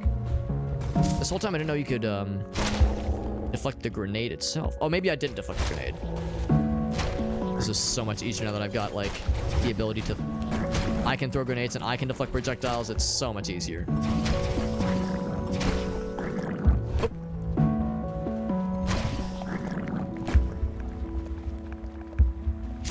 So yeah, I imagine for some, just to get back to the topic at hand, thinking about like what indie developers would maybe sometimes be inclined to go for is like an incentive that says, well, maybe something to raise up that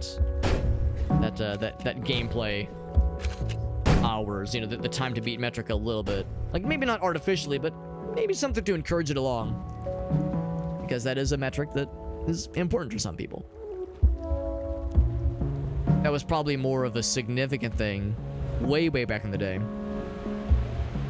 with the NES era, because in those times Nintendo Hard was a label was a phenomenon. Nintendo hard, which is to say, you know, like those early NES games were brutal.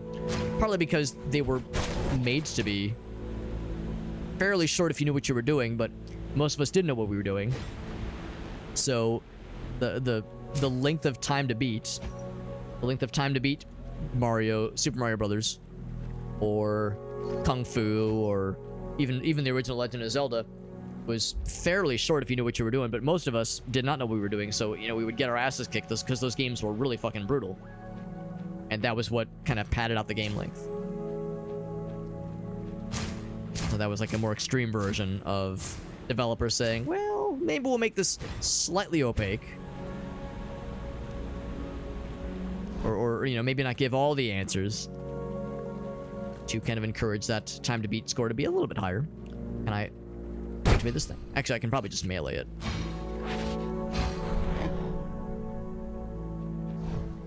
There we go. Now, we've already been here, though, because you couldn't just shoot it. I mean, you could just shoot it, but you can melee it. This is probably old news. Of course, I did see that was... This is all the north path, anyway. Brings us to one of the pedestals. Of the monoliths, rather. Obelisks. So we could warp back. I feel like we've done our due diligence. Actually, what I will do is I'm going to warp back, and I'm going to go straight north. Last time we went in the diamond door. The diamond door was cool, but it gave me pause because I was like, well, surely I've already been there, and we have. Oh, okay, never mind. We actually cannot go north. I think it went this way, and then this north. Not this one. Where's this one go? Also, did I go this way? Seems like something where a secret might be. There is a secret. Nice. Am I gonna fall in the water suddenly? Yep. Yep, I sure did. There's a thingy over there. Whoop. We'd have to find some other way to get to that side, but it's just an upgrade nugget. And of course, the upgrade nuggets are the least exciting thing right now because we don't have all the upgrades, obviously, but I've purchased every upgrade that I give a shit about.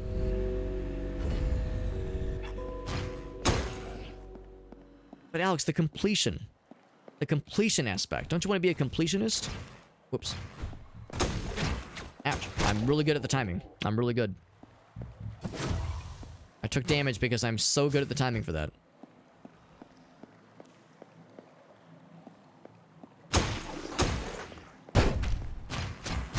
I don't know if no, I do think I'll know when I see it. There is... I still don't exactly know how we're going to do that. Maybe the idea is I can just damage through it, or damage boost through it, because I have so many healing packs now available to me. But there was that one challenge, that one little area where there's a bunch of those little pressure plates that shoot poisonous gas up when you step on it. If you linger for more than like a second, not even a second, like half a second.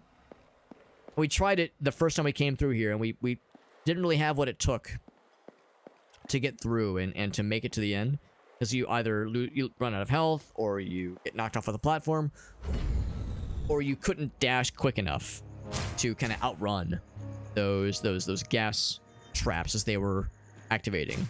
And at first I was thinking, okay, maybe there's another upgrade that I don't have access to yet that lets me dash faster, or... Oh, is that one? Ooh, maybe we've not... Unlike me to have not gone here before. There's probably something else. But that's one. Yeah, I was like, man, maybe there's something we just don't have access to yet that'll make this easier, or make this more doable. But now that we've beaten the game and seen presumably all there is to see, I don't know, maybe there is indeed an upgrade that you only get unlocked after you get all the other upgrades in the game, or something. But yeah, these things right here.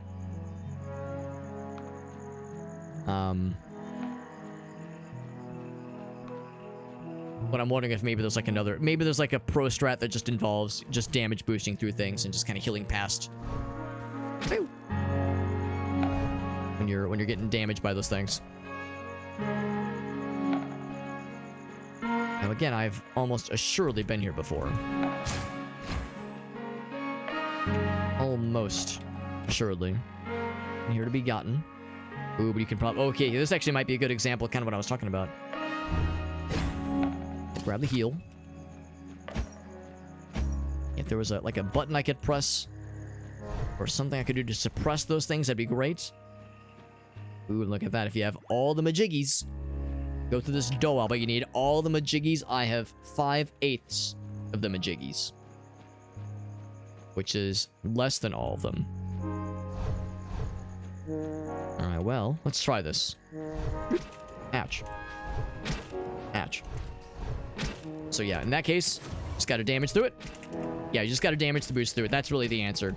It's gonna suck, but that's the only way through it that I can see, at least. So if you try to skip any of them, you'll get got. There you go. So that's how that's supposed to go. And that gets us the least exciting thing we could have asked for. However, it gets us this as well. So there we go. So that is the answer of that other underground sequence that we've seen, did not know how to solve. So there's that at least. I could find that the underground variant of that, then that'll lead us to something. Whether it leads us to another one of the gems or something else remains to be seen. But that is nice. It's nice we at least got that figured out. We're never doing it again. We got Trollolo. What's up, bud? There is a dash ability that you can chain dashes. Well, I did get the...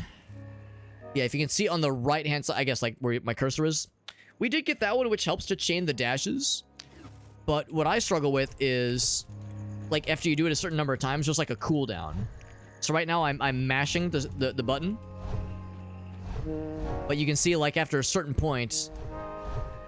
Like, there's, like, a sort of an implicit, or maybe even explicit, yeah, in the top left. Yeah, there's like a little bit of a cooldown. I don't know, it's like I can't just mash. I can't just, or even try to get the timing down perfect. There's always, like, a little bit of a cooldown. But honestly, though, maybe it's on me. To Trollolo's point, maybe that's on me. Maybe there is some other timing mechanism that I just never really picked up on, or never perfected. Good to see you, by the way. I appreciate you popping in. If there's anything else that opened up, because these walls are here. I can't help but notice this. I don't know if we've not been to that side of the map. Go back. Yeah, now I'm like wanting to experiment more and try to see if there's a timing aspect. Ooh, that was kind of cool. Oh, actually, I don't know. Maybe there's something. There is a rhythm. Okay. But oh, interesting. Okay, so yeah, I think just as you said that, yeah, there might have been like a little something we picked up on. I bet speedrunners would know that shit. Because that's the kind of thing where, yeah, if you really know that rhythm, I bet you can pull off some sweet speed strats. That's good to know, Trollolo. I'm a little bit embarrassed that I only just now noticed, or I didn't notice. You're the one that told me about it. I'm a little bit embarrassed I never figured that out on my own. We actually just beat the game probably half an hour or so ago, and I'm looking for extra thingies. Speaking of, that's an obelisk. Kind of hiding in plain sight, too. That's one just chilling there. There's no way I'm gonna find all the secrets tonight. I'm only gonna be going for another half an hour or so. Stream's gonna be going for another half an hour, so I gotta get up kind of early tomorrow morning. So I'm not going crazy late tonight, but we're experimenting a little bit. Experimenting, trying to see what works in the game, sticking some stuff up our butts, see what feels good. Very normal kinds of things. Very normal and respectable experimentations, sexually or otherwise. Nothing weird though. Nothing weird here. Ouch! I need to heal. Ouch! Have another grenade. Just kidding. It missed.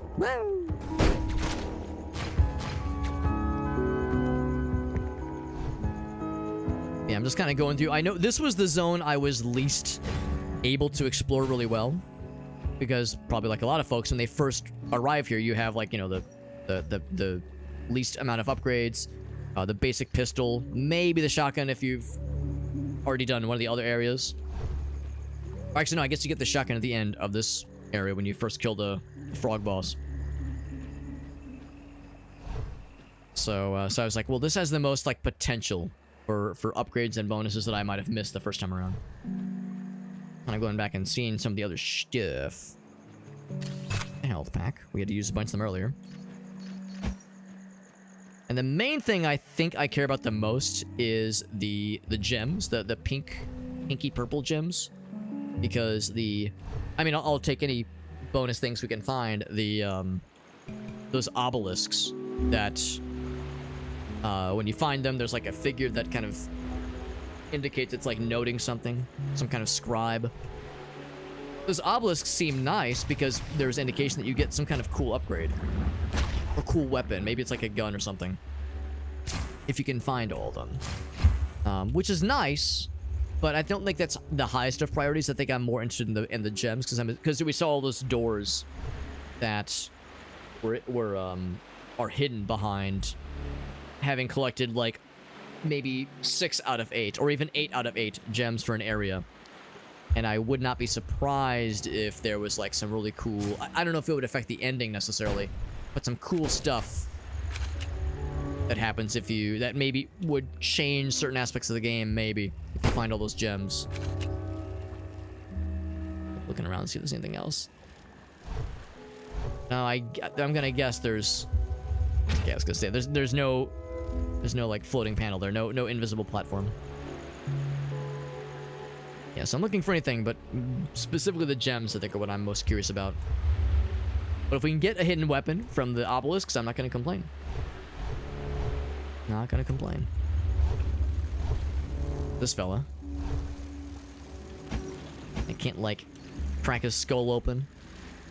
I definitely can't jump into the water. Well, I mean, I guess I could try, but it would not go well. Jump in the water and swim around and do what's underneath there. No, I would just respawn. That would take damage.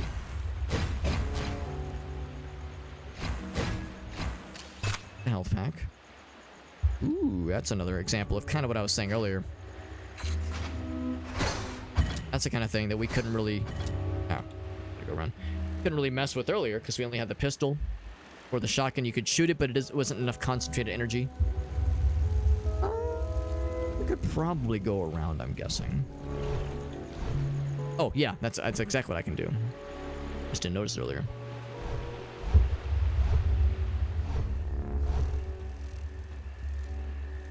We have to really get that cursor. There we go. Now that's almost absolutely something I would have missed last time I was here, or didn't have the ability to activate last time I was here. Because again, we didn't have that weapon. There's that platform. Anything else? Anything else before I take the platform? Yep. A whole new underground area. Oh, shnikes. And by new, I mean just we haven't discovered it until now. It's new to me. Still counts. It's new to me, but it's not nude to me. Unfortunately. Little fellers like these guys. Zoop. Little water squirrels, or like little tadpole fellas. Oh, boss arena? Very, very large. Very large and ominous. Maybe not a boss, but just like some kind of combat arena, combat challenge. What's these fellers? We are armed to the penis with the ability to deal with these guys en masse, so I'm not too worried. You know, earlier on, would have been a bit spicy because these frog lads were kicking the shit out of us last time, or, you know, when we were here the first time. But that was before we got good familiarity with the game's controls and combat, and also the ability to reflect projectiles with a well-timed melee attack. That's huge.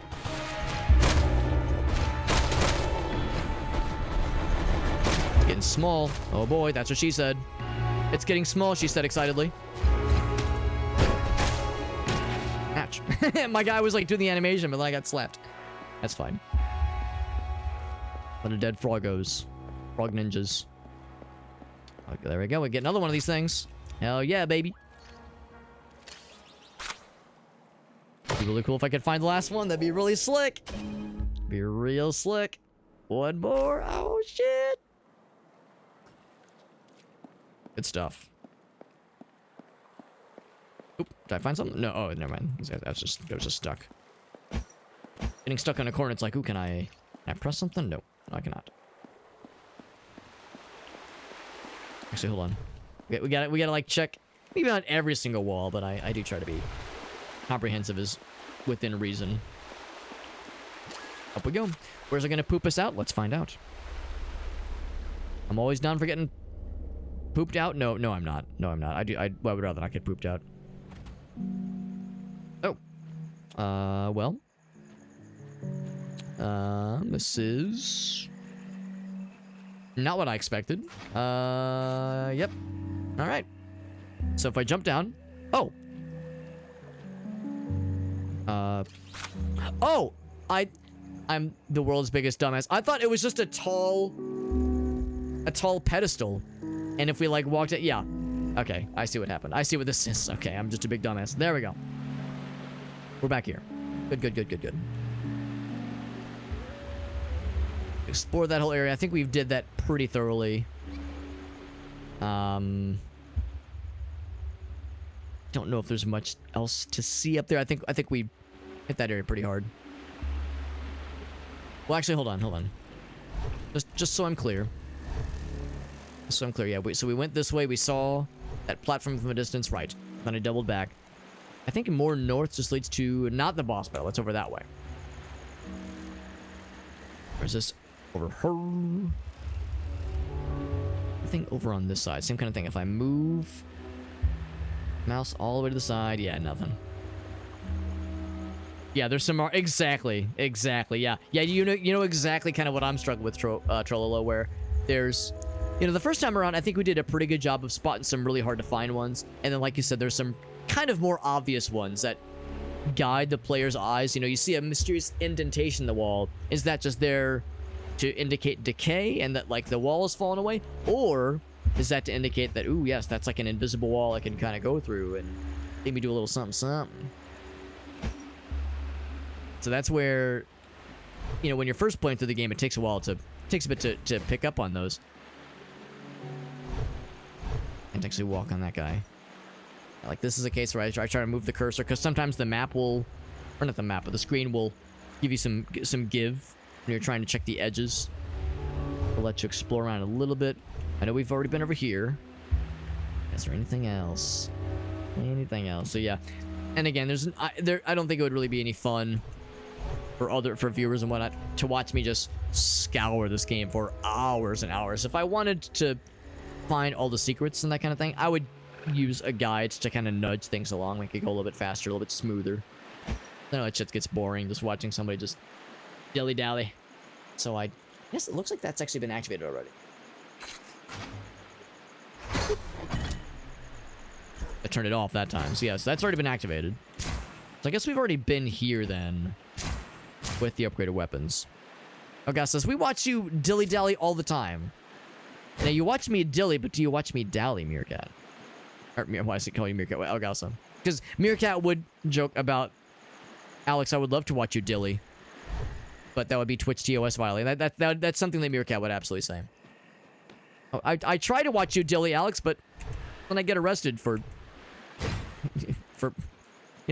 masturbating in the bushes outside your bathroom again.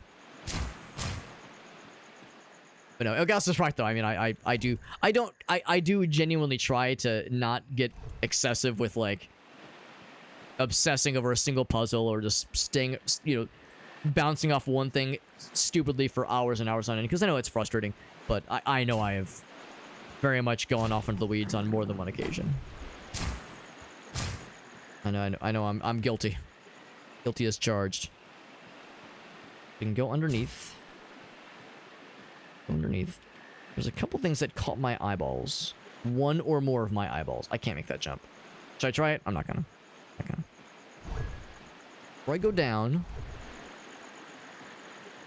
there's like some stuff. Can't quite see that. I think I've actually already been to that side, because this is vaguely familiar to me. It's just a health upgrade anyway. Anything else? No. Nothing. There's something over this way that caught one or more eyeballs. It caught one of my eyeballs, maybe another one of my ball, another kind of ball as well. It caught something. I don't know, did I not attempt this previously? Okay, I have been here before. Yeah, I was gonna say that was like a bit of a stretch of a jump. Not too much so. And yeah, we haven't gone as far north as possible, but this is very clearly a dead end. I think this is probably around the time when we were playing through this area for the first time where I was like, damn. It's like all these detached islands surrounded by water. With waterfalls and strange stone carvings and floating platforms, that kind of thing. Reminds me a lot of Blue Resort and Green Garden from Bomberman 64. Oh, speaking of which, I just realized because I was fucking with my microphone the other day, I forgot to put a Bomber Friend on. What am I doing? Not having the Bomber Friend up. What the fuck's wrong with me? I thought I knew you, Alex. Not having a Bomber Friend constantly in view. My Bomberman 64 fanboy card is being called into question here. Thought you were a real fan, Alex. I'm of course, Bomberman 64 is my favorite video game ever. And anything that evokes that game's aesthetic always makes me happy. And yeah, this area really does bring some Green Garden, Blue Resort vibes for sure. I think this is as far. Oh wait, on this side. Can I go to the side? I'm like, this is one where it's like, you know, when you can't really see what you're doing or what you're pressing up against. This is a little bit tricky where it's like, oh god, you could spend 20 minutes just trying every conceivable little square. Who knows? So I think we've done our due diligence here. And really, I guess there's something up top. But I don't know where that would have been. But we've probably already seen. Oh, actually, no, I do think I know. Back where we came from. Let's go back. Oh, maybe I'm full of shit. There was the underground area. I'm gonna go to the underground sequence real quick.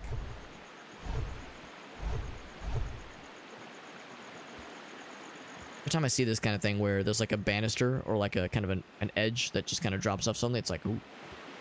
What are they indicating? But I got nothing. So this one's going to take this one.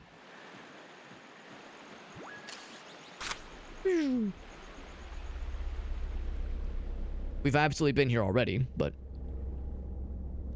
something to do. In fact, some shortcuts. Yeah, of course we opened that thing. What we'd really like to do is find the door that required like 4 keys. Because we saw that door several times the first time we came through here. And then I spent like a half an hour after we found the 4th key looking for that door. And we could not find it, and I was very upsetty spaghetti.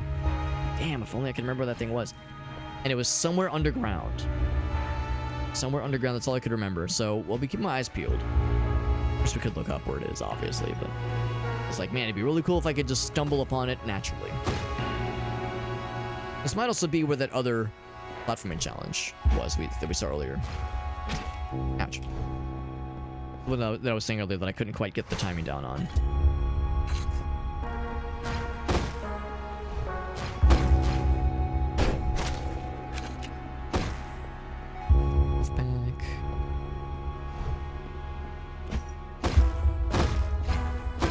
Breaking these to replenish my ranged stuff meter, my rangeometer.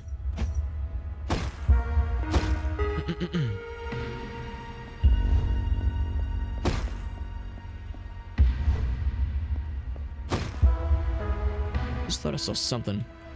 Wait, hold on. Nope. Little fella. You've got grenades. I've got grenades too. Raise up the wall. There's more. Where that came from? Yeah, so the wall go up. Unless I stepped on something? Stepped on something or stepped in something?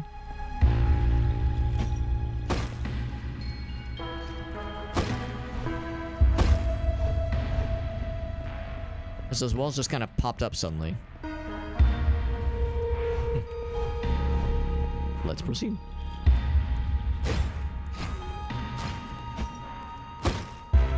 There's that.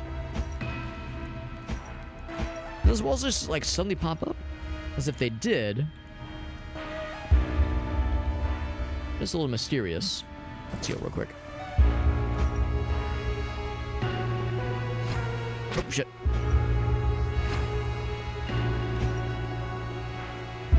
Nothing along the bottom here. Well, damn. Go around them. Is it something behind here? No. Oh, although I could just... Oh, no, I'm a big dumbass. I could just go around.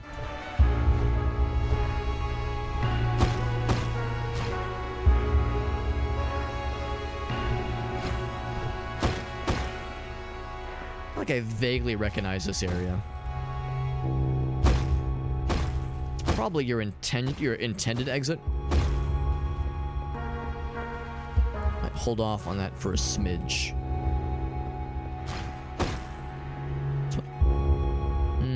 Oh, yep, water. Yep, death. Water and sadness.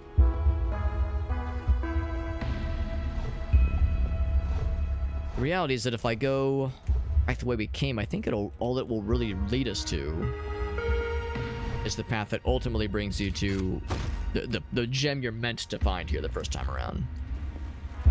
Oh. That was pretty sneaky. It doesn't let us reach this thing, but it might open a path that will let us reach it.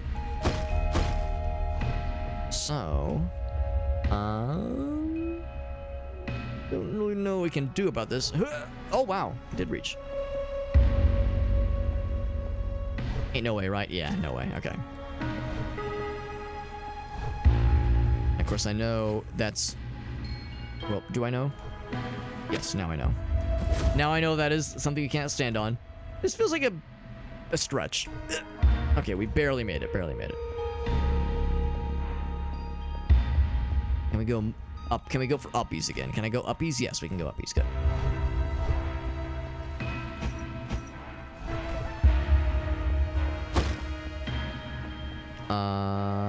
Is what I would say if I was confident, but... Oh, wait, here we go. Here we go. Your options were north or down. Or no, the options were going east. East or south, and we went south first.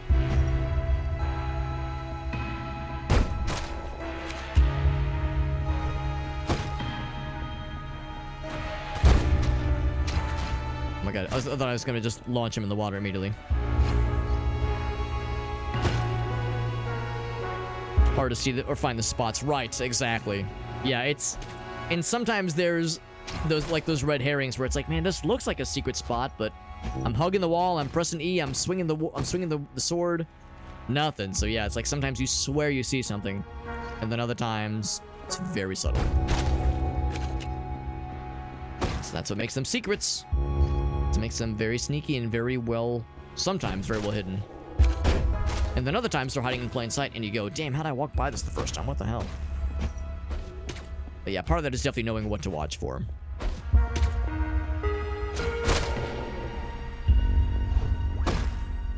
Grab this. And then here's this we saw earlier. This will just get us one of these guys, which is nice, but the thing I need the least, the upgrade points, because we have all the upgrades that I care about. We don't have all the upgrades, obviously, but there's nothing else that I really want. So by that point, it's like, yeah, sure, ammo for guns I don't use. Extra ammo, that is. Extra slots for guns I don't use.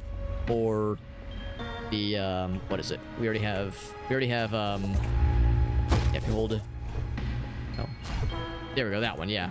Yeah, it's kind of a timing thing. There's like another version of that, basically. That's like a cool stabby move.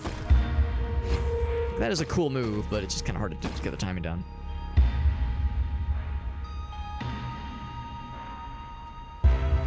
Try to see the square again. Oh, do you mean this one down here? Did I miss something, maybe?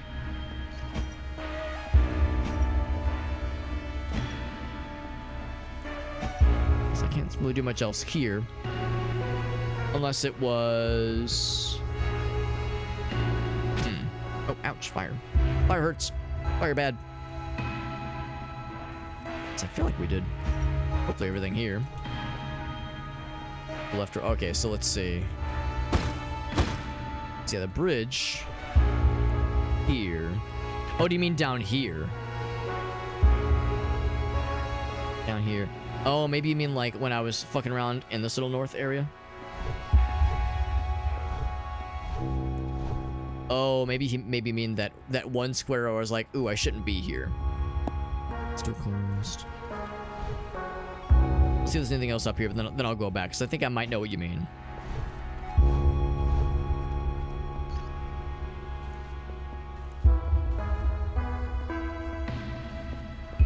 Yeah, where we first activated it. Oh, this area. Oh, I do remember this room. This room was a tough little combat room. Ouch.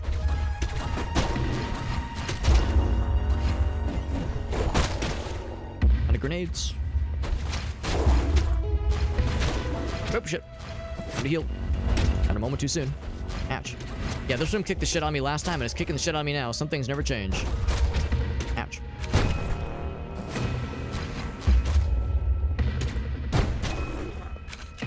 Already got that one, obviously. That opens up some shortcuts, I think. Here's this little area, right. A health pack, because I used a couple of them.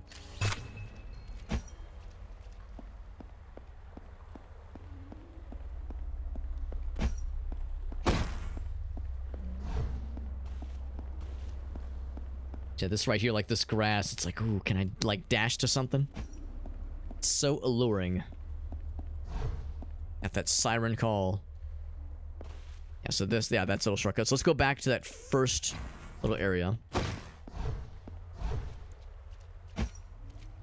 Down this way.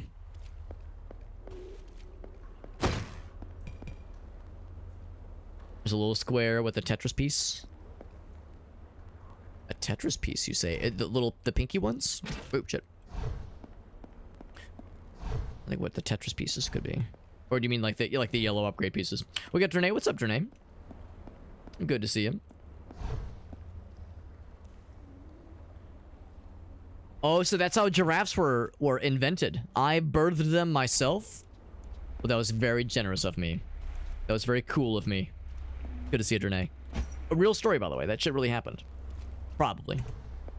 Real story, maybe. Probably. I believe it.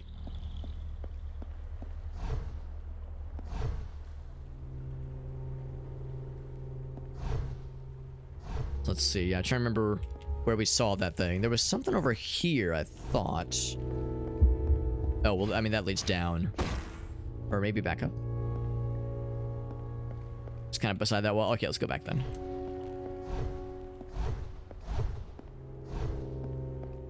Wouldn't be down here. Or, well, actually, hold on. What's this one? Okay, so we got that one already.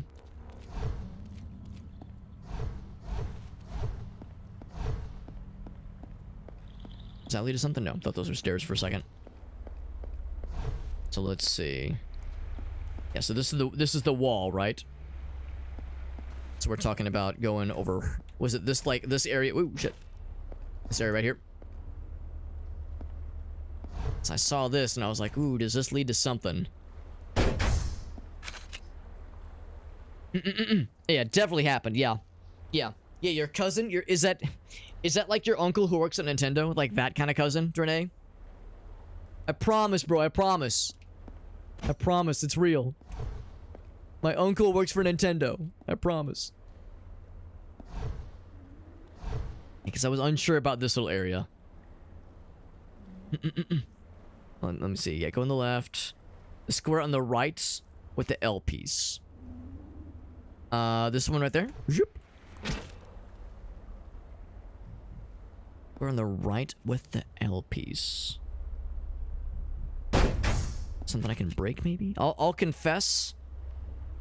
I'll confess I'm not sure I see. Zoop. Square on the right. Like, we're not talking about, like, this platform here, obviously. So, yeah, here's where we can walk through. We got that guy. We activated the thingy.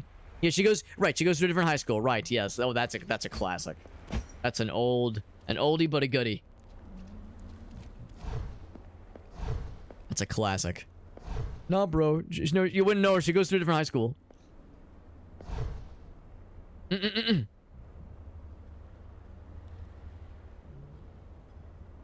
square that indicates a secret.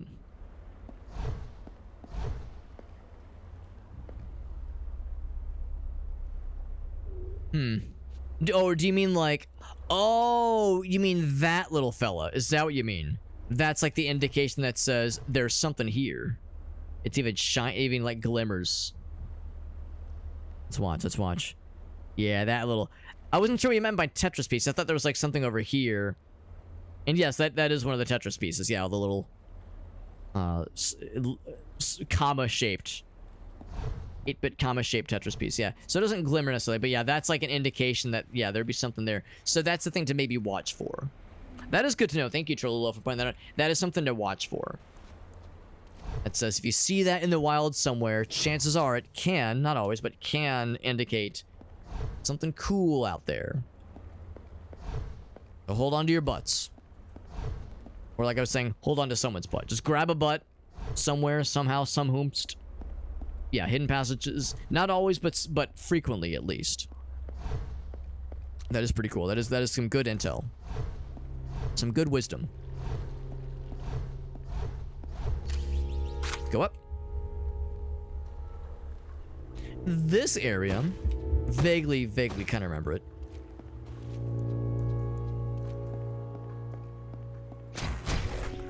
Wonder if this is where we're gonna have that platforming challenge I could not figure out last time, but maybe now is my chance.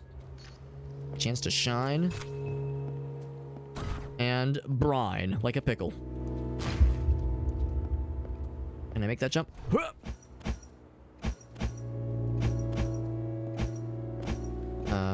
Looked like it was doing something for a second. Oh god. Right, recoil. Recoil's a bitch. Nothing. Uh-oh, that's not good. Uh-oh. Shit. Uh-oh. Oh no, I think I might have screwed it. I thought I was cooking. Yeah. Damn. I mean, I could always warp out. I'm dead. Oh, that's fine. I mean, it auto-saved when I entered the room anyway, so it's fine. I thought I was a genius. I thought I was a stable genius. Thought I was so cool finding something that was so well hidden. It was so well hidden it didn't even exist. It was not real. Oh, here we go. Yeah, this is this challenge. I remember this one. So this is the one I was referring to earlier, the go fast challenge. Ouch. This time I don't have quite that many healing thingies, but maybe I won't need them. Ouch. Double ouch. Triple ouch. Is it this way?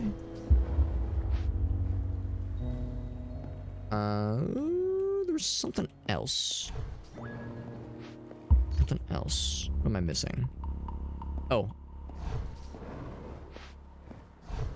This way. Maybe?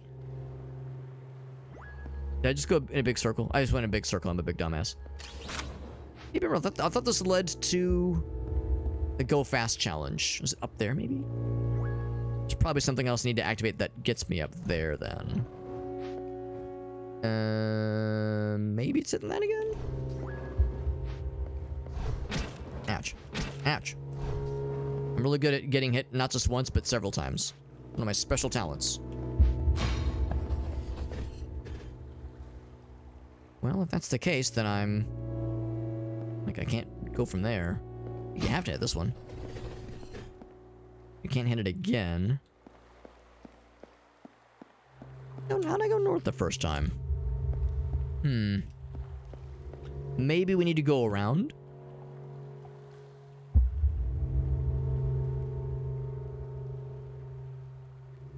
And the platform, part of the platform that hurts to jump to the next one? Well, there was definitely a moment earlier where I was like, oh boy, I spaced that horribly. Ouch. Let's jump back. Part of the tricky thing is queuing up the jumps. Ouch. To not land on the exact same spot. The question I'm unsure about is how to get up there. I think there's like a switch I have to press somewhere. Let's get that one. There we go. And then jump back up. But again, yeah, that just brings us back here. Oh, maybe I use that to... Okay, maybe that's the secret. Can I land on the edges? So yeah, I definitely don't doubt it, guys. There was probably a stupid moment where I, like... made oh, darn, I can't go back that way. Made a questionable decision. Oh, here we go. Like, with the spacing or the platforming. Get me into a certain zone. And I, like, took extra damage like a doofus. It probably wasn't intentional. Hopefully it wasn't intentional. Oh, that blocks it though, darn. And that doesn't get us any closer to that area. Okay. Oh, wait. Oh, here we go. Let's do this. Okay, but the question... Oh, shit. Oh, there's one there. Oh, that's sneaky. The question remains the same. How do I get up there? Okay. It's probably something else. Oops. I got too excited. I go... Yeah, let's take this one back. Is there another place?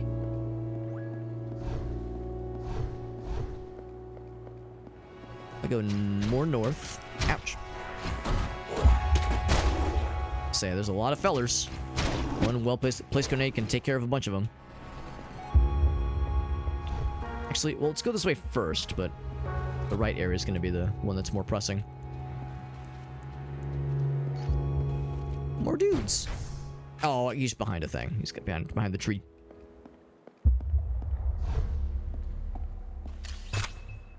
I'll go and heal. Might as well. We've been burning through our healing a whole bunch. Ooh. Sneaky. Those things are very well hidden. Oh! I know about this? Have I been here? I don't know. If I have no memory of this place. It see me missing this very easily the first time around. Actually, maybe this leads to that area I was trying to reach. Oh, okay, I have been here. Yep. I've been here. But this might have been ultimately what I was trying to reach earlier. Failing to land on. Spawned in some fellers. The foggy boys. Foggy, chompy boys.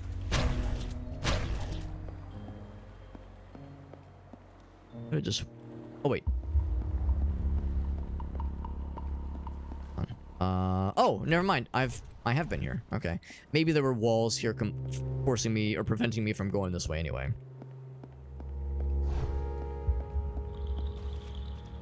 One of these things. Not quite what I was hoping for. Oh, right. Let's go around. No need to be going fast. Going fast or eating ass. Okay, here we go. So yeah, I guess the answer is there was no platform here, maybe. Maybe I recognized that area from afar. There's something that I missed. Well, I don't care so much about, like, the upgrade pieces. There's a square. I mean, I know I can take that elevator. I do care about the gems, the little diamond pieces. We'd already gotten that one. There was something else I might have missed. Sneak around a little bit. There's, of course, switches that are sometimes very well obscured. I'm also trying to keep an eye out for that glyph that is sometimes on the ground. But not always. Can't unswitch that one. That kinda catches my eye. Oh, okay, this is something. Oh, we don't have the keys for this one. That would be a cosmetic thing, maybe? Or no, it's probably a key. Yeah, I get whatever it would. Oh, or maybe it's a cosmetic? I don't know. It's something nice, but can't pick it up, unfortunately. We're 2 keys short. It'd be funny if that did give us a key. You use your key to get another key. That's good to know that's there, though. Good to know that is there. Oh, and there's the glyph. There it is. Really, really easy to miss. Really pays to pay a lot of attention. Lot of attention. That's yeah, that was probably it. It's an outfit. Gotcha. Okay, so yeah, it's a cosmetic, which is nice. That is good to know. If I had the keys for it, I would gleefully snatch it up. There'd be so much glee. So much. It'd be all over the walls. It'd be everywhere.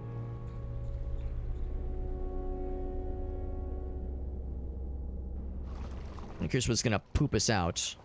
Probably, it's a part of the map we probably haven't been to in a long time. Oh, I think I remember this area. I vaguely remember this area. See that thing? Oh, I guess I've already been there, actually. Yeah, I've been to that part of the map already.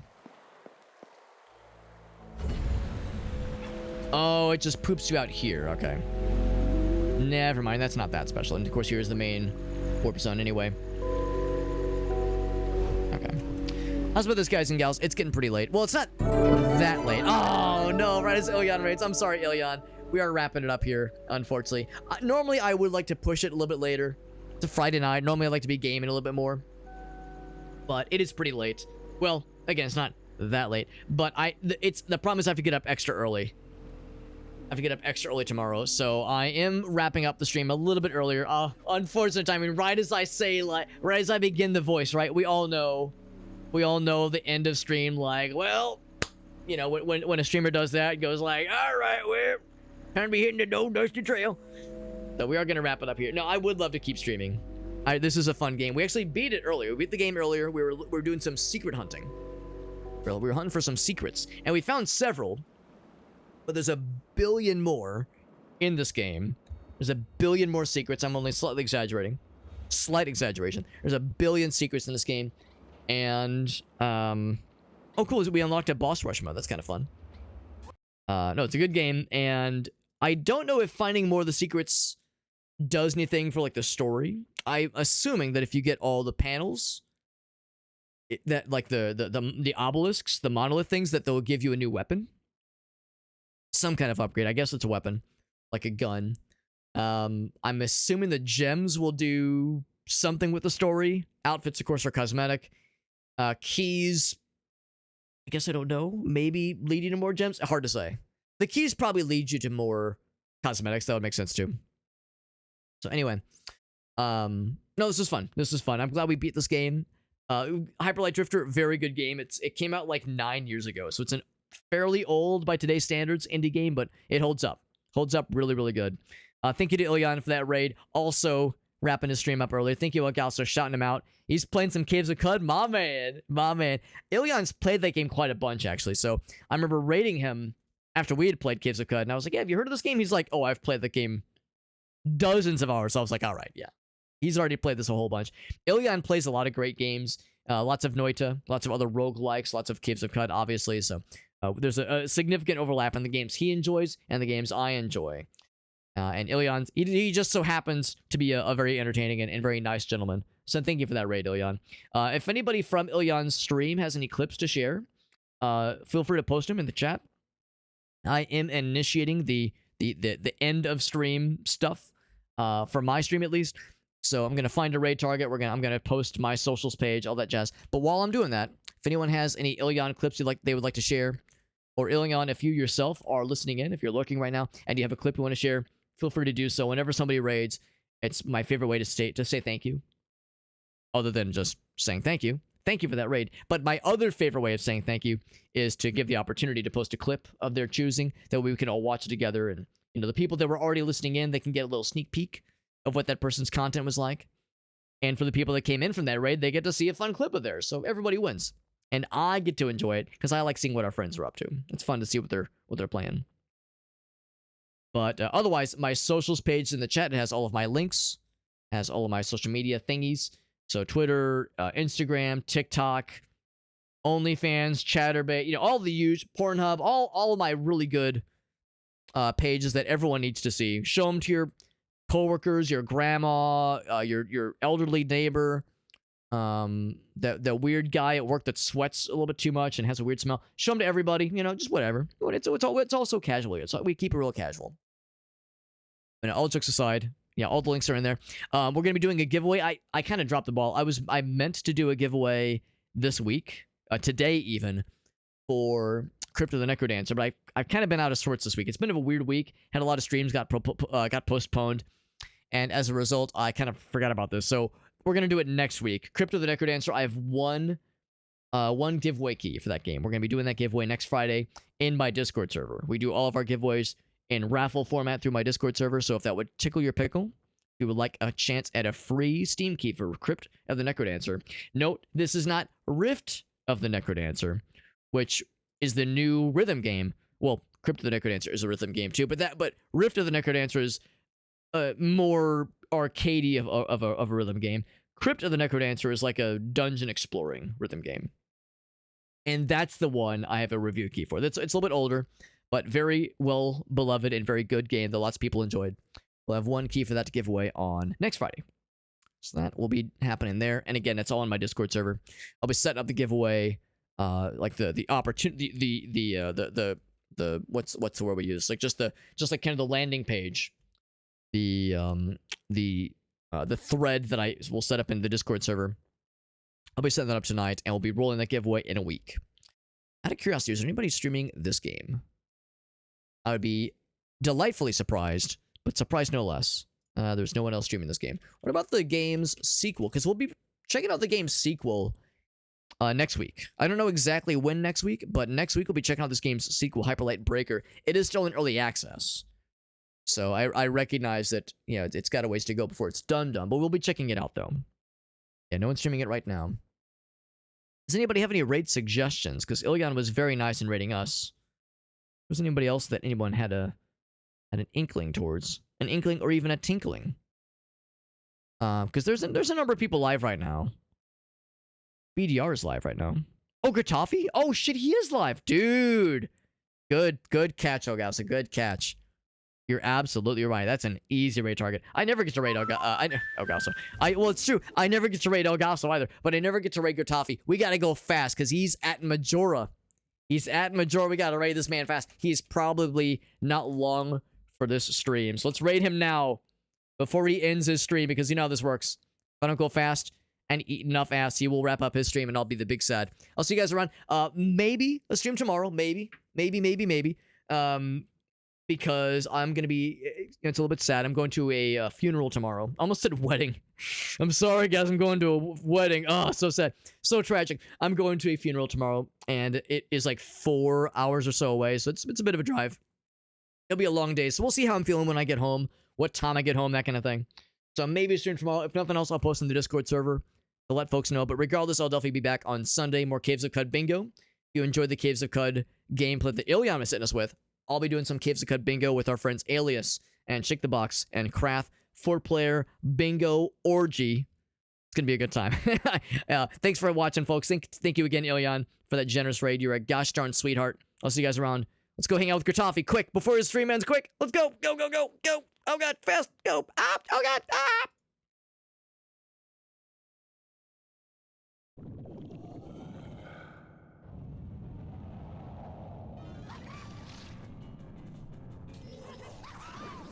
Almost got kicked in the face.